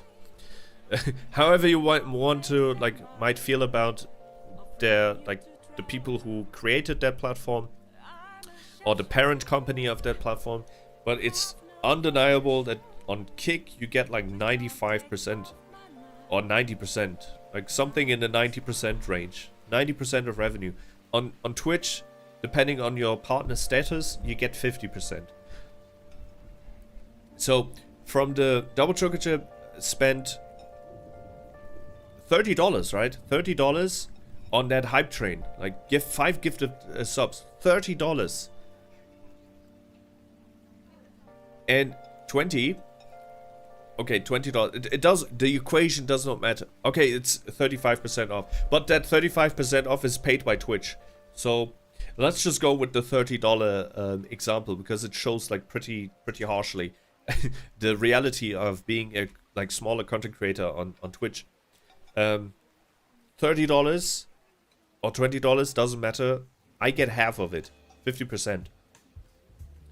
So $10, and no, I actually get 15 because, well, you paid. I mean, it's still 5 subs, and I get the revenue of 5 subs, and 5 subs are basically $30, and I get half of it, plus the 35% that is basically paid by Twitch. But without the 35% off, Double Choker Chip would have had to pay $30. I would have received $15, and then I also have to pay taxes, right? Like, if I would be living off of this, off Twitch, and that would be my only income, I also have to pay taxes on those 50%. So that might leave you, depending on what country you live, out of the $30 you receive, that might leave you with like $8. Which sucks, not only for the streamer, but also for the person who wants to support the streamer, right? Because imagine you're spending $30 because you want to support the streamer with $30, and that streamer at the end of the day, after all of the taxes are gone and all the revenue split and cut is gone, they just have a fraction of all of that. And that is why, if you really want to make streaming your entire career and you want to live off of it, I feel like you should go to Kick, actually. And YouTube. Do Kick and YouTube. Because YouTube gives you off the bat, like right from the start, gives you 70%. And there's also a way to get 70% on Twitch, but you have to be a Partner Plus. That's like a new system that they have. And in order to get into the Partner Plus program, you have to have, I don't know the exact number, I believe it's 300 subs. So you gotta have a consecutive months of 300 subs. Is it too much? It might have been too much. Maybe it's 60 subs. I don't know. But there's definitely a requirement. A requirement of subs you need in order to apply for Partner Plus. Once you're Partner Plus, then you get 70%. Hi, Lil Rai. Hello. Long time no see. Welcome back. How have you been? I'm live on Twitch as well, by the way. Lil Rai. Hello to you. Welcome. Hope you're doing great. Happy Saturday.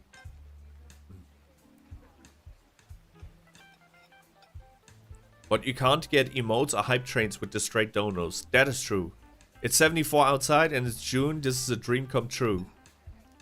Yes, if you're not streaming in your room, that is definitely the summertime is beautiful.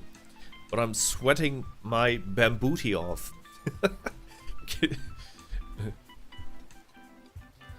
That's why I said at the beginning of the stream, I don't want to complain about bad weather. I don't want to jinx the weather, and then, the entire world will hate me. Sunlight is awesome. It's beach weather. I'm just saying that it would be nice if the sun would just chill a little bit, in the literal sense, when I'm streaming. Just chill out, son. Chill out. Because I meant to stream for like 6 hours today. I want to still play a little bit of Nine Souls. We'll do that tomorrow. It's also been drizzling on and off all day. Oh, that's even worse, because when it's still super hot outside, but then you have a little bit of rain, then it gets super humid. And then you're just laying there or sitting there, and everything is just, it feels disgusting. I hate that. And you know what we call it in German? That type of mix of very humidity and whatnot. Oh, it's humid. In German, it's called schwül. Schwül. Written like this. Oh, 23. Oh, okay. Yeah, I thought 74 was a little bit more. I forgot. Yeah, 23 is definitely manageable, especially when it was already drizzling a little bit. So, yeah, that's definitely manageable. Like we had close to 30 the entire day. No wind, no rain, no nothing. Just air that was standing there, standing in my way. Here now, awesome. See, I like the fact that first of all, we don't have any issues multi-streaming. That used to be different. So I can multi-stream with no issues now, and everyone can decide where to watch me now. That's pretty cool. We have the options. We have TTS enabled. Once again, almost every single stream now where we just talk and we don't like purely do gameplay and whatnot. TTS is enabled. With our current size, that's still manageable. There's like a 60-second cooldown on it. So if you want to talk, you can talk with the TTS. Once we get more people in here, obviously I have to either like increase the cooldown or like think about something else. But right now, go ahead. Use the TTS. Abuse it if you want to. I mean, abuse it in a positive sense. Double Choco Chip THX for the sub. Yeah, everyone, show some love for Double Choco Chip if you receive one of those subs. I mean, it's only Dante, I already know. Unfortunately. This is something I feel like should be changed. We should have the ability to tell people. Oh god, thank you so much, Little Rye, for the Prime sub. I do not hear the alerts, but thank you so much. I appreciate it for the 10 months. Huge W. Huge W. Thank you. Appreciate it. What is happening today? It's a nice day today. I was even thinking about not streaming today because I was melting in my room. And I still am. My shirt is soaked. I started the stream shirtless. Then I put on a shirt. And now the shirt is soaked. I think I'm going back to shirtless. Playing Balatro. Game of the Year contender. I still haven't played it. But there's just too many good games out there right now. Started Expedition 33. Still haven't finished that one. We need to finish that one. But it's also Catboy June. Because of my boy Zimby. Whose birthday it would have been today. By the way. I didn't know he shared a birthday with Prince Charles. And also... or King Charles now, not Prince. What kind of candy bar does an astronomer eat? A Milky Way. Milky Ways are awesome. Zimmy also shares a birthday with Donald Trump. I may be back, but I'm going to the stream I was. See ya. Alright. See you. Have fun on that other stream that you're cheating us with. It's fine. It's fine. We're used to getting cucked since the romance anime. No, it's good. It's good. I'm joking. I'm joking. Have fun.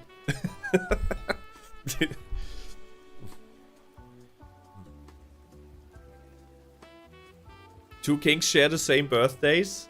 Yeah. I mean, he's now celebrating in heaven.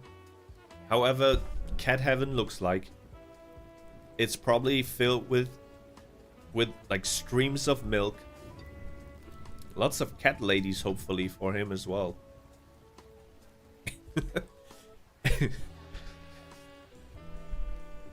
People are protesting in all states. Yeah, the world is currently on fire. Unfortunately. I mean, yesterday also some other shit happened. You know, if you watch the news. I want to avoid these types of topics, but the world is just looking very bad right now. That's why you should just block everything out and look at me, the cat boy. Just cat boy. Cat boys, you don't need anything else in life. Last few days have been rough, yeah. I'm a cat boy now. Yeah, for June. I did that for Zimby. These are attachable ears. Alright, we haven't transitioned. Oops, frick. Oops, that was the wrong button. That still happens. But, yeah. This is our normal form. And we can literally transform now. Boom! Into cat boy. Where's our cat host? God damn it. I sniped cat host. Cat host, come back. Oh shit. Wait, I have to position him again. I'm sorry, cat host. I didn't mean to. Let's reduce the size a little bit and then do like this. Okay.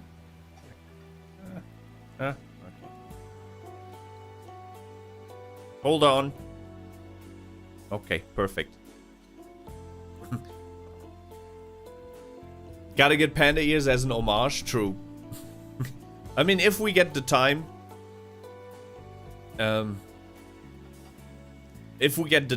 then there's a lot of things that we can move to. But for the time being, Lil Rai, to simplify our entire persona because it's too complicated. If no one reads the manga that I created, or am still creating, or hopefully will be publishing in 5 years.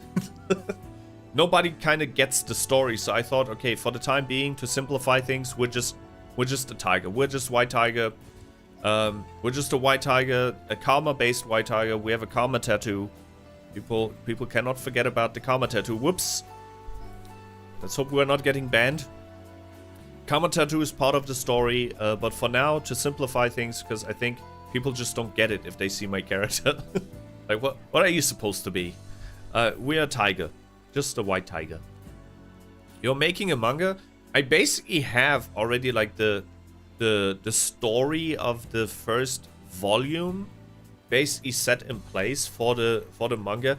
A lot of people don't know Jinyo, the character Jinyo, derived from the idea I had for a manga. So it was first, the manga idea was first, and out of that manga idea, Jinyo was basically born. But since you need probably a budget of 50,000 for a manga, the manga will not happen anytime soon. Plus, I cannot draw, so I would need to... but I didn't know that there are lots of popular mangas where the author could also not draw, so it was basically a split, a joint project where the author was providing the story, and then another dude he partnered with, or dudette, they were drawing. I've been getting comics recently. I remember you sharing some comics that you bought. Writer artist is a common combo. Dude, I need to find an artist. An artist willing to just get 50% of the shares of the manga that we have not sold yet.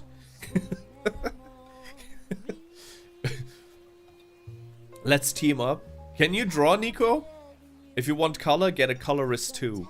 Color would be nice, but color takes longer, right? Most comics have an author and an artist, or multiple. Wait, does it mean Stan Lee was just providing the story and everyone else the idea, like the drawings? And also, wait, there's something that I missed out that Nico said, and I totally agree with.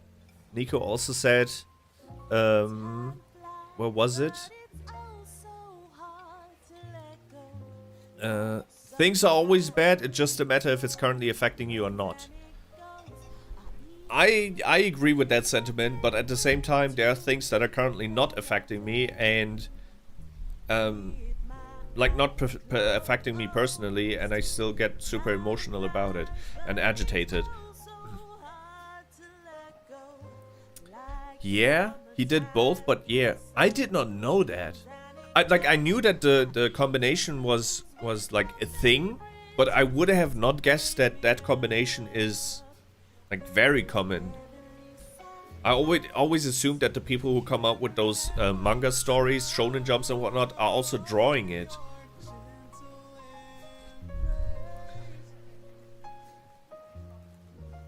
Jinyo, that's because you have empathy. Something many people lack. I don't think, like, I think, Nico, to be totally honest, I think our field of view is just very narrow when it comes to the online world. I think the majority of the people on the planet have empathy. It's just there are a lot of them, as you said, it's currently not affecting them, and they're also, like, they have to deal with their own shit, right? That's why I'm always saying, like, we cannot expect someone, I don't know, who's fighting for his life, basically, on a $2 daily, what is it, salary. Like, there's so many people in, like, I don't know, you know, those types of countries that we exploit, and we I mean Westerners, they barely have the time to think about anything other than work. They wake up. There's a documentary, for example, I watched about sand. I didn't know that sand was also a business. Like, I'm that stupid. Like, there are people who wake up and go like on a small fishing boat, and then they dive to the bottom of the body of water. I don't know where exactly it was, to be honest with you. But they dive down, they get sand, they come up, and then they basically put it in packages and then ship it. So there's a person right now who works 12 hours per day, completely risky because he doesn't have any diving gear or anything like that. He does it with his own, like, just his lungs, pretty much. For 12 hours, diving for sand, getting sand into his little boat, going back to the shores, packaging it up, and he does it for, like, I don't know, $5 a day, right? And we buy a 25 kilograms pack of sand for $3 or something like that, or 4 euros.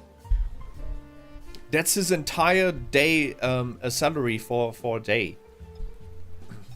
And what I was trying to say is that we cannot expect someone like him to care about, I don't know, some social issues, right?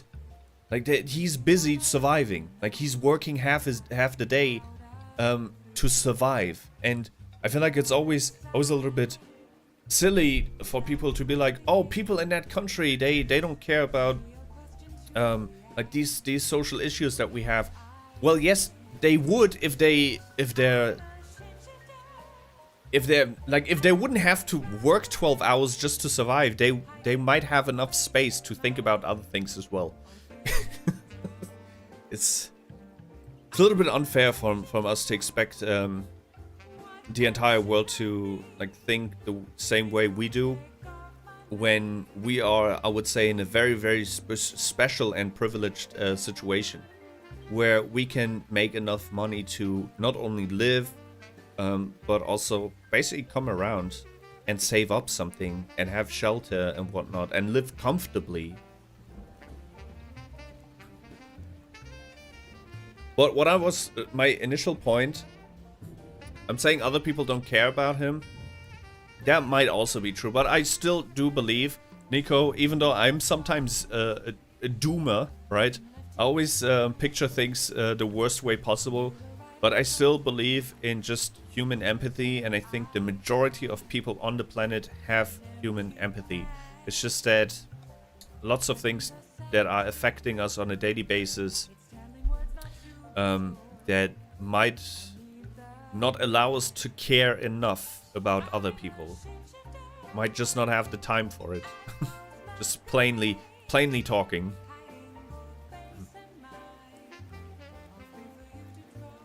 But I'm very happy that a lot of, like, all of our community members do. That is something I'm very proud of.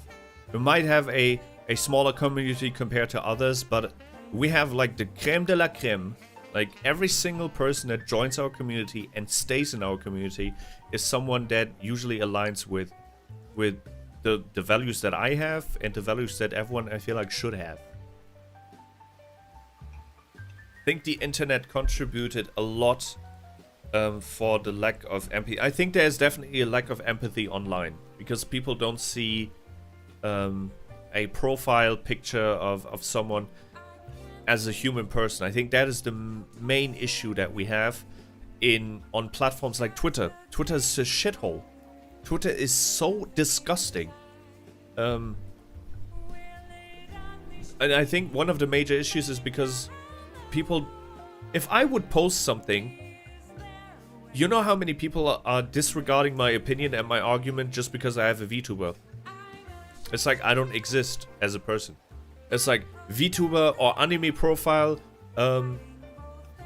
your opinion doesn't matter. You know how many times I've heard that on Twitter? It doesn't matter. I could say 1 + 1 is 2. People look at my VTuber profile picture and will say, VTuber, your opinion doesn't matter. What you're saying doesn't matter. There is definitely a huge lack of human empathy on the internet. As I said in one of my previous streams, I said that I feel like that should be something that needs to be taught on the internet. I don't think kids get taught that you should behave and not throw away all of your human values once you enter a lobby.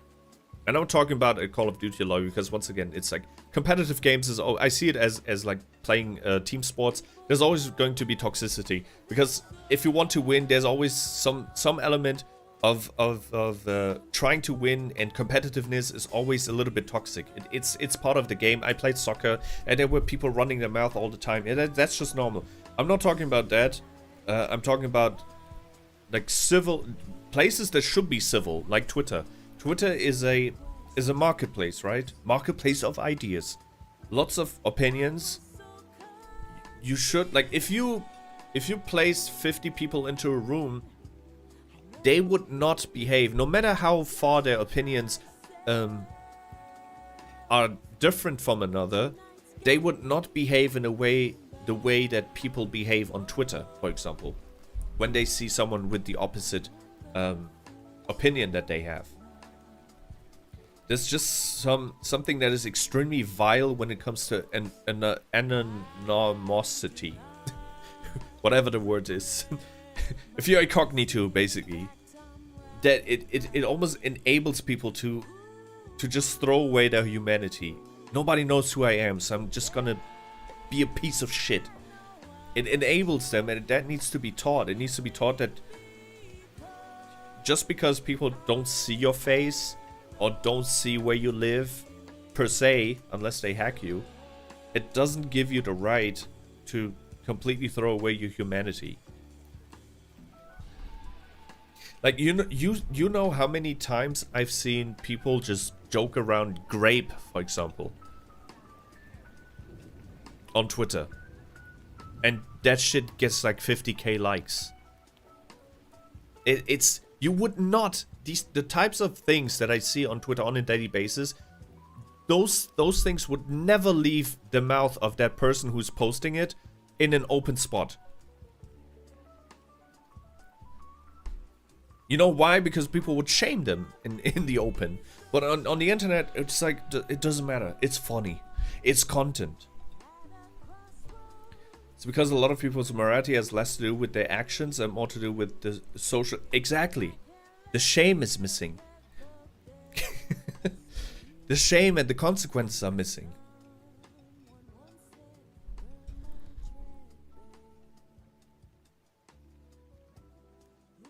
But it is, once again, it is something that needs to be taught. It's it's the parents first and foremost. I have a niece and nephew, and I know for a fact that my brother and his wife never really checked up on what their children were browsing on, what they were saying online. I'm sorry, I'm also not for completely hand-holding, right? And or forbidding certain things, right? But I feel like the correct usage on the internet or correct behavior on the internet needs to be taught just like normal behavior is being taught by our parents, right? And our elders in general. Like when you grow up, you learn how to behave in certain situations based on, well, how your parents behave or how they scold you when you misbehave. And I think the internet should not be different. It needs to be taught from an early age so that people just don't turn out to be these absolute fuckheads. I'm sorry to say those words, but and once again, people might think, oh, you want to like restrict speech or something like that. No. I'm not talking about that. There's a level beyond that you can now see on a daily basis on Twitter, which has nothing to do with freedom of speech anymore. It's just absolute like disgusting speech. just speech that would not leave your mouth in any normal circumstance, in any social circumstance. But it just leaves your mouth because you feel empowered by it, or you get paid for it. That's also another thing. That's, I think, one of the worst things that Elon could have done for Twitter is paying people for impressions. Because now it's just rampant with misinformation and people provoking. We all know that lies spread faster than truth, and controversial things are way better than seeing just wholesome things. It's just I guess human nature, because it interests more. It activates our curiosity a little bit more, right? And people are being paid to do that now, so they're encouraged to do it. It's the same with all the slop tubers and drama tubers, because now they're being paid for it. So of course you're gonna create and instigate, because when it's paying your bills, you're dependent on it. If you're someone who lives off drama, for example, at a time where everything is peaceful, is not good for business. as dumb as it sounds, but if you're, for example, someone, and I try to get into that niche as well. I'm being totally honest with you. I'm not a hypocrite, but I saw when I started doing this Mr. Beast reaction videos where people were shitting on Mr. Beast. Those videos got an insane amount of watch hours. So the smart thing for me to do, or what I should have done technically as a smart, in quotation marks, smart YouTuber, would be to continue that. To continue on shitting on all of these like bigger YouTubers, because there's definitely an audience for it. But I realized that it's not good for my mental health. Constantly looking for things that people do the wrong way, or for people that make mistakes, because at the end of the day, we're all human, and especially if you're a bigger creator, or if you're a creator who is live streaming 24 hours, or not 24 hours, but like 7 days a week, you will slip up. At some point, like once again, we're all human. If you're like live streaming a good portion of your life, like 8 hours a day, 7 days a week, you will make a mistake. You will say something wrong, or you will say something that will be taken out of context and whatnot. So I realize it's kind of like bad for my mental health to just constantly look for dirt. So thankfully I did not continue going in that direction. But once again, it is a lucrative business, and once drama or negativity becomes something that pays your bill, you don't want peaceful, like a peaceful time either. And I'm talking about like not war-related things. I'm talking about in the streamer scene. If your entire channel is based on this dude or this girl is made a mistake and she's fricked now, if that is your entire channel, you never want a time where things are just good in the streaming business. You know what I mean? It's a dark side of entertainment in general. Yeah, that's why they say there's no such thing as bad publicity. Everything that goes that makes your name go around circles is good. Generating negativity because you know people will interact with it. Yeah, rage baiting is also one thing that occasionally gets me. No one is immune to that because we're all human, and there's some topics that will agitate you stronger than others, and you cannot ignore it. It's unfortunately just very effective. Rage baiting is very, very effective. For example, the manga that we were talking about, the ending that everyone hates.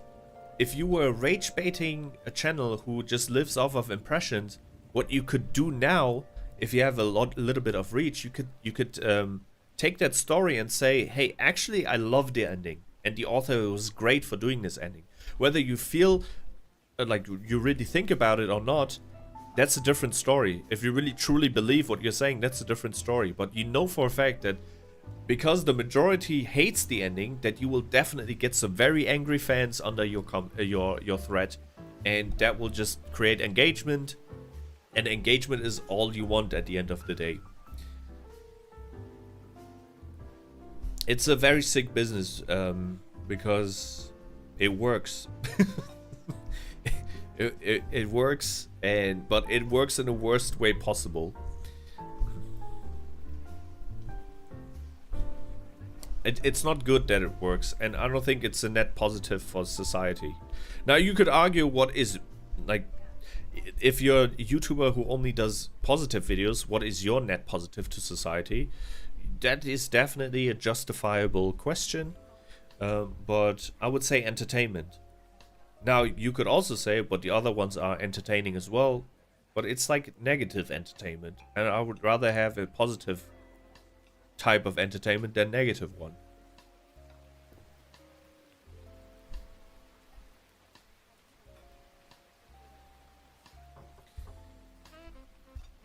But maybe that's just the human talking inside of me again. If your builds are depending on it, I'm also not judging. They might not even like the slop tubers might not even like what they're doing, but they're trapped now. And content creation can become a trap for you. Because you will get put into a certain shelf, right? And when you try to get out of that shelf, try something new, your audience might not like it. And then all of a sudden you cannot pay the bills anymore. So I think I don't want to generalize and say everyone who does slop tubing is just a terrible human being who just wants to generate negative news all the time.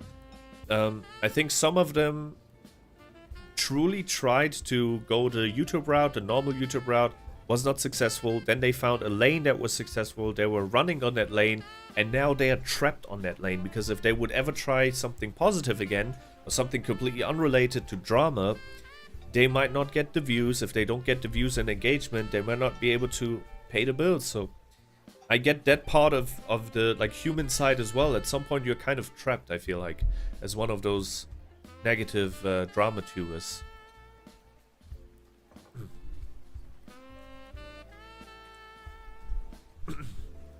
Some people will choose their own mental health and happiness over that, but some people don't have the luxury to do that. I remember I watched a stream from Ninja a while ago. That was probably like 2 years ago at this point.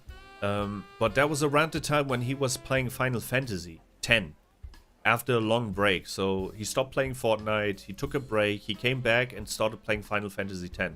And then he went from like, I don't know, 50k average viewers or 60k average viewers when he still played Fortnite to like 10k, I believe, which is still incredible, but definitely not as big as he used to be as a Fortnite player. And some people also ask him, like, why are you doing this? And he was like, he's set for life when it comes to money, and at this point he's just trying to have fun. So he's not trying to like follow the trends anymore, and if Fortnite doesn't make him happy, he's not gonna play it. But not everyone, unfortunately, has that luxury. I can guarantee you there's some people right now in the content creator spaces who are trapped, who cannot stand the shit that they are playing on a daily basis, but their audience do not allow them to play something else, or they're too scared to do it.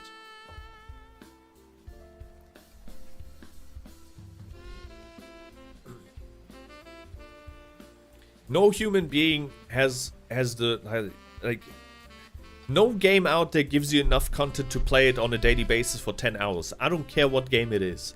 I'm sorry, but the people who are, for example, playing FIFA for 10 hours on a daily basis, they do not enjoy the game. You cannot tell, like, truly.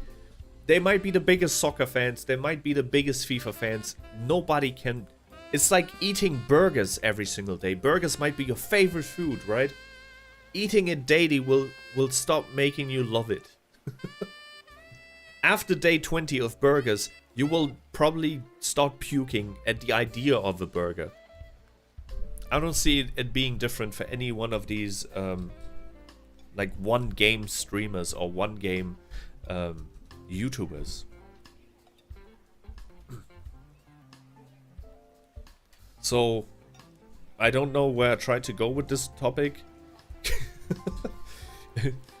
There's a popular Overwatch streamer I see every now and then, and I'm like, how are you still playing this game?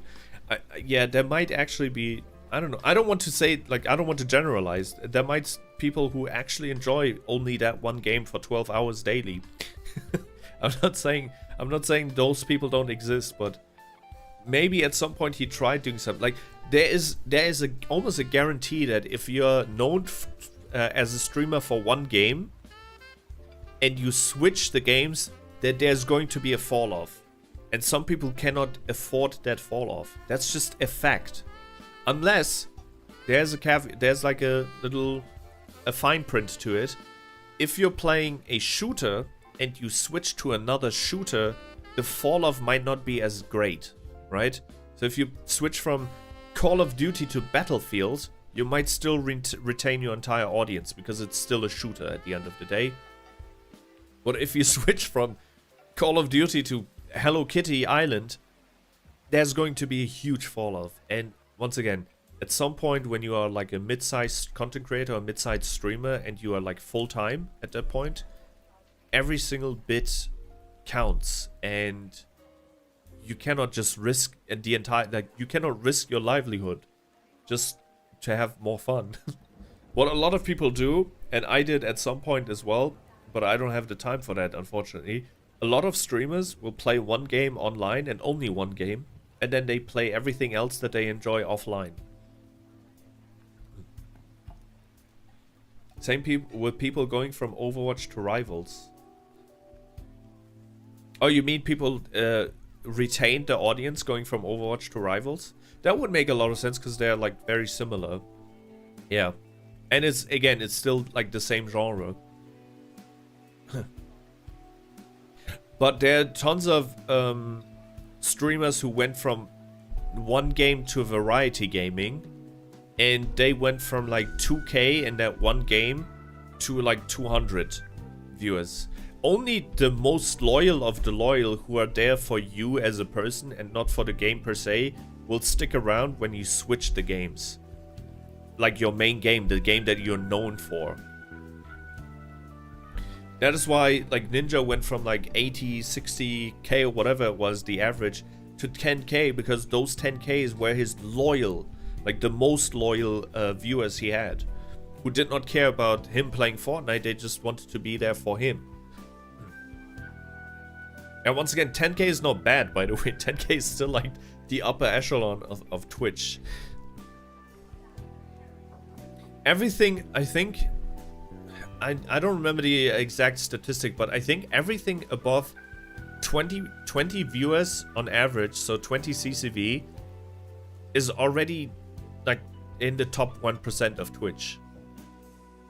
And if you consider like how big Twitch is and how many channels there are, just think about how many people are below that.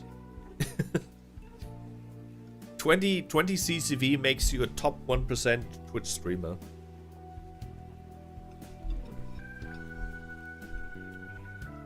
There are a million channels who are streaming at 0 to 1 viewer. It's crazy. crazy. That's why you should diversify. Diversify the best of your abilities. Do clips, upload clips. If I would have the internet connection, I swear to God, I would do vertical streams as well. Vertical streams, TikTok, even like use Twitter for live streaming, but I can barely handle 2. 2 is the best I can give you. Twitch is adding, or already added, a pretty cool feature that we cannot use right now, but as soon as we get our better like internet connection here, I'll try and use that. You can basically stream both vertically and horizontal at the same time. So, and people can then just take your like stream and like watch your stream on the phone, and when they flip their phone from horizontal to vertical, they will then switch to your vertical stream. So they can basically watch you in 2 different perspectives, which is really, really, really cool. But we cannot do that right now, because for that I would need to start 3 streams at the same time. Twitch horizontal, Twitch vertical, and then YouTube horizontal. Those are 3 different streams. 3 different streams, and every single time you start a stream, it basically... Like, I'm streaming at 6 megabytes per second, like upload. And I should have 50 upload in general. I should have 100 at this point, but with Vodafone you just never know. I would say 50 is a safe bet. So technically, if no one else is using the internet, I could technically do like 6 to 7 streams. Technically.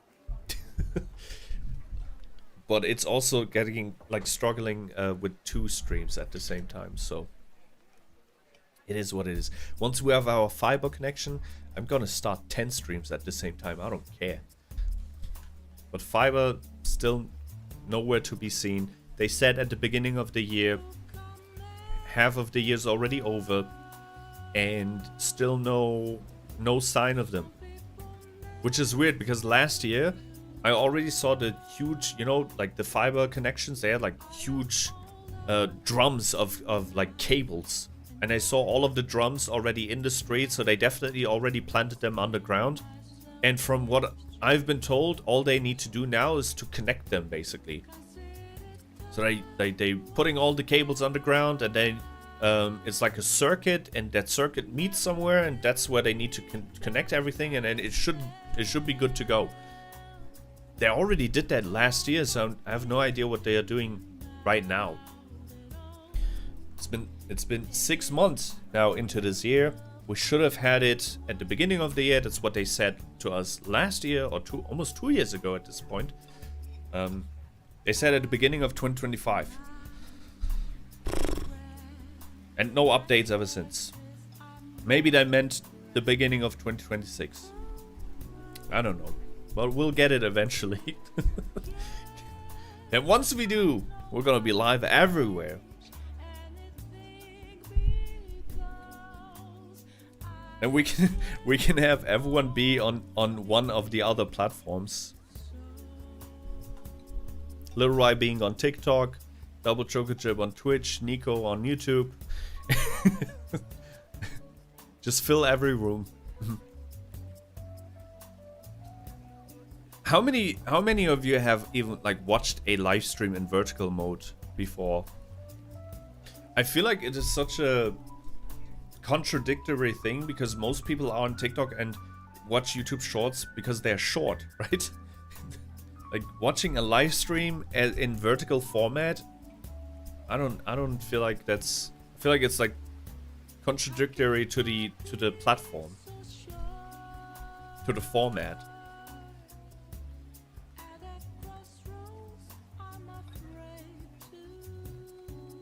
How long have we been going for? I want to see if I have some stuff to show you on Twitter. Only that image that Double Chocochip also posted on Discord. I already talked about it a little bit on Discord. It just doesn't make any sense. I need to show you. We gotta go to the room, to the talk show room. 1, 2. This image here, it kind of triggered me, but it is so strong. It is so true that Goku needs to, also Vegeta, we cannot forget our boy Vegeta. They have to go through so many things in order to achieve a higher being of themselves, to transform and get stronger. And Frieza was basically born as such a beast, right? He doesn't do shit. He only trains a little bit. He did like 5 push-ups, literally, and turned into Frieza Gold. And now in the new manga, he turned into Frieza Black, which is his newest form. And his newest form is on par with like Ultra Instinct. I don't like that shit. This guy says Broly. Yes, Broly is a genetic phenomenon. He has like a mutation, right? So they cannot compare it to Broly. Broly is like 1 in a million Saiyan. Most Saiyans are like Goku, or were like Goku. King Vegeta had a power level of 10,000, by the way. He was the strongest Saiyan, and Frieza in his base form is like 500,000 strong. His power level is 500,000 in his base form. Absolutely bullshit. That's why we need to stop the power scaling. At some point the power scaling makes no sense. This is already supposed to be God level, but no, wait, this is already supposed to be God level. Now, they are even beyond this. Ultra Instinct, Frieza Black. What happens afterwards? We should start a petition. Hashtag move on, please. Hashtag start new. Start fresh. You know how it happens in games as well. I remember when I still played World of Warcraft. Because it was already a game that was running for 10 years. And every single time they released an expansion, people got stronger and stronger and stronger and stronger. And at some point you would deal millions of damage. Like in a raid, you had a damage meter who like counted how much damage you dealt in the entire raid. And it was like 50 million or some shit. And Blizzard also realized that it kind of looks ridiculous when your normal like attack that does like 10%, that chips off 10% of the enemy's health, but it says that it deals 5 million damage or 100,000 damage, that it kind of looks ridiculous. So what they did is a damage squish. They basically recalculated all the shit, so that at max level you don't deal millions of damage anymore. You deal like tens of thousands or whatever. I feel like we also need something like that, a damage squish, a level squish for the Dragon Ball universe. This is getting ridiculous.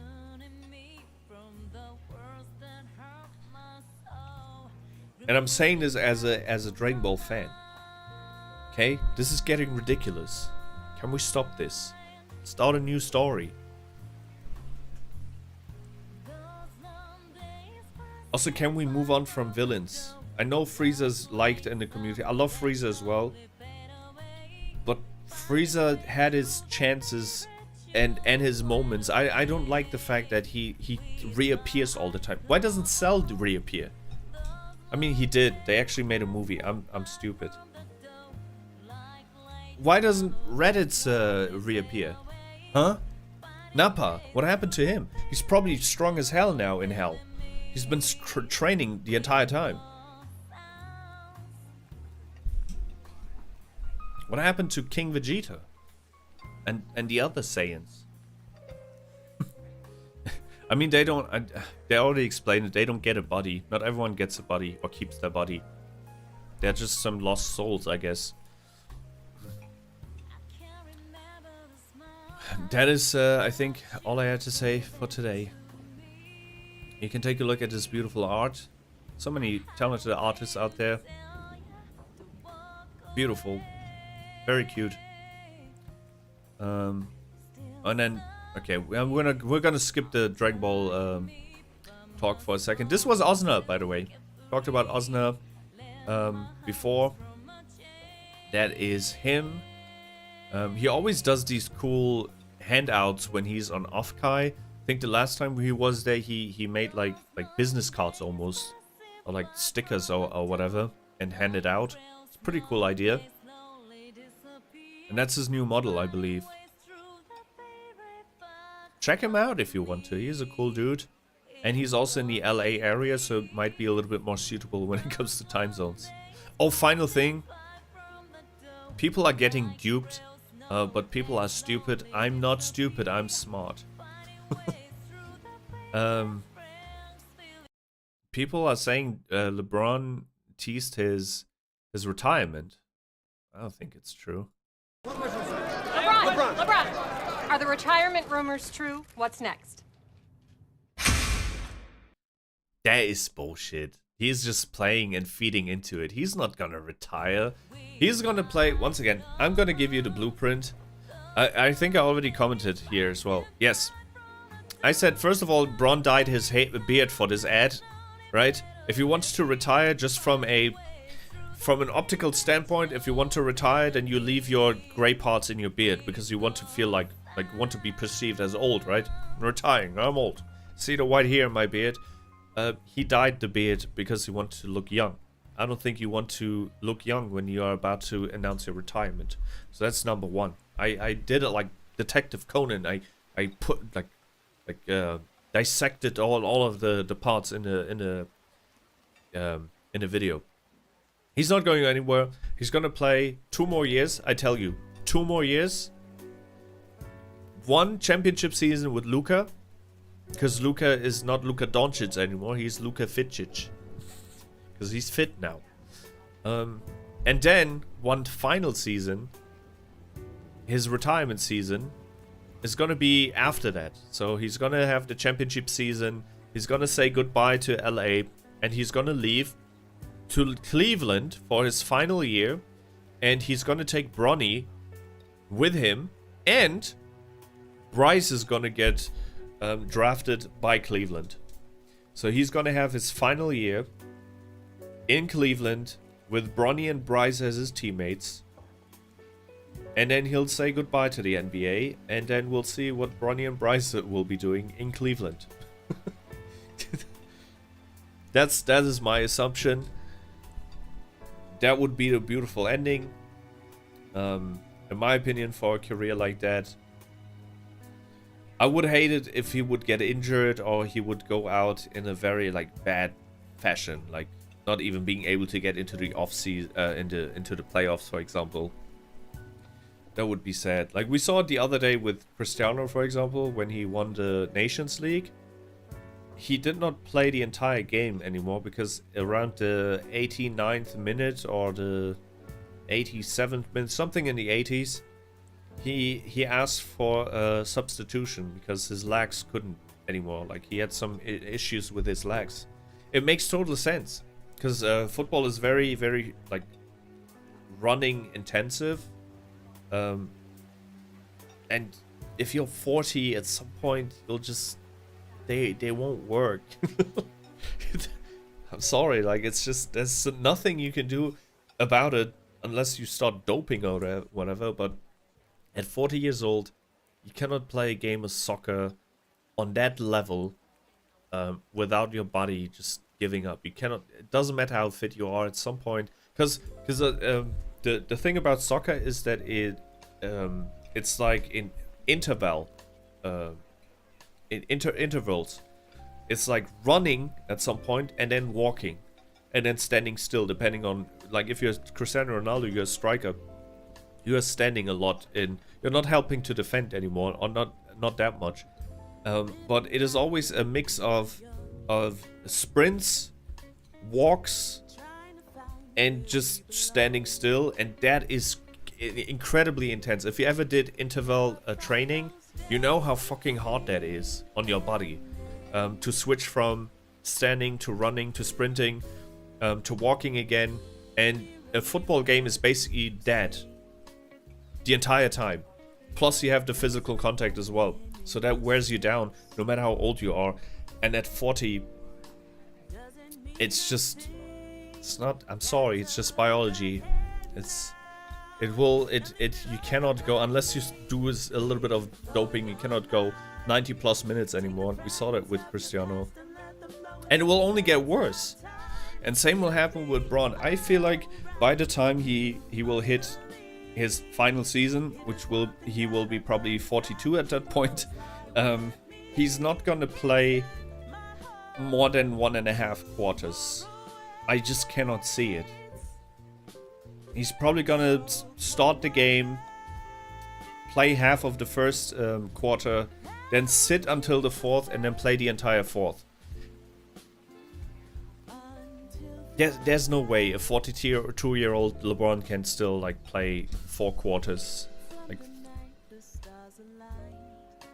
and with that, with the potential retirement announcement of LeBron, I will say goodbye to you. I will retire from streaming for today. I will do a comeback tomorrow. I appreciate everyone for being here today, especially for Double Chocolate Chip for that hype train. And the 5 gifted subs, Little Bri for your Prime subscription for the 10 months. Really appreciate that. I had a lot of fun today doing nothing other than melting. I think I'm gonna take a shower, late night shower now, because everything is just, the seat is sticky, everything is just sticky, icky. Oh wee. Tomorrow, I'm praying that the weather cools down. And we can start a little bit sooner, so that I can do a mix of what we did today, plus playing a little bit more of 9 Souls. I don't want 9 Souls to be another one of those open books that we never finish reading. Okay, take care. Thank you so much for being here. Have a nice one, and enjoy the rest of your Saturday. We see each other tomorrow. Bye-bye.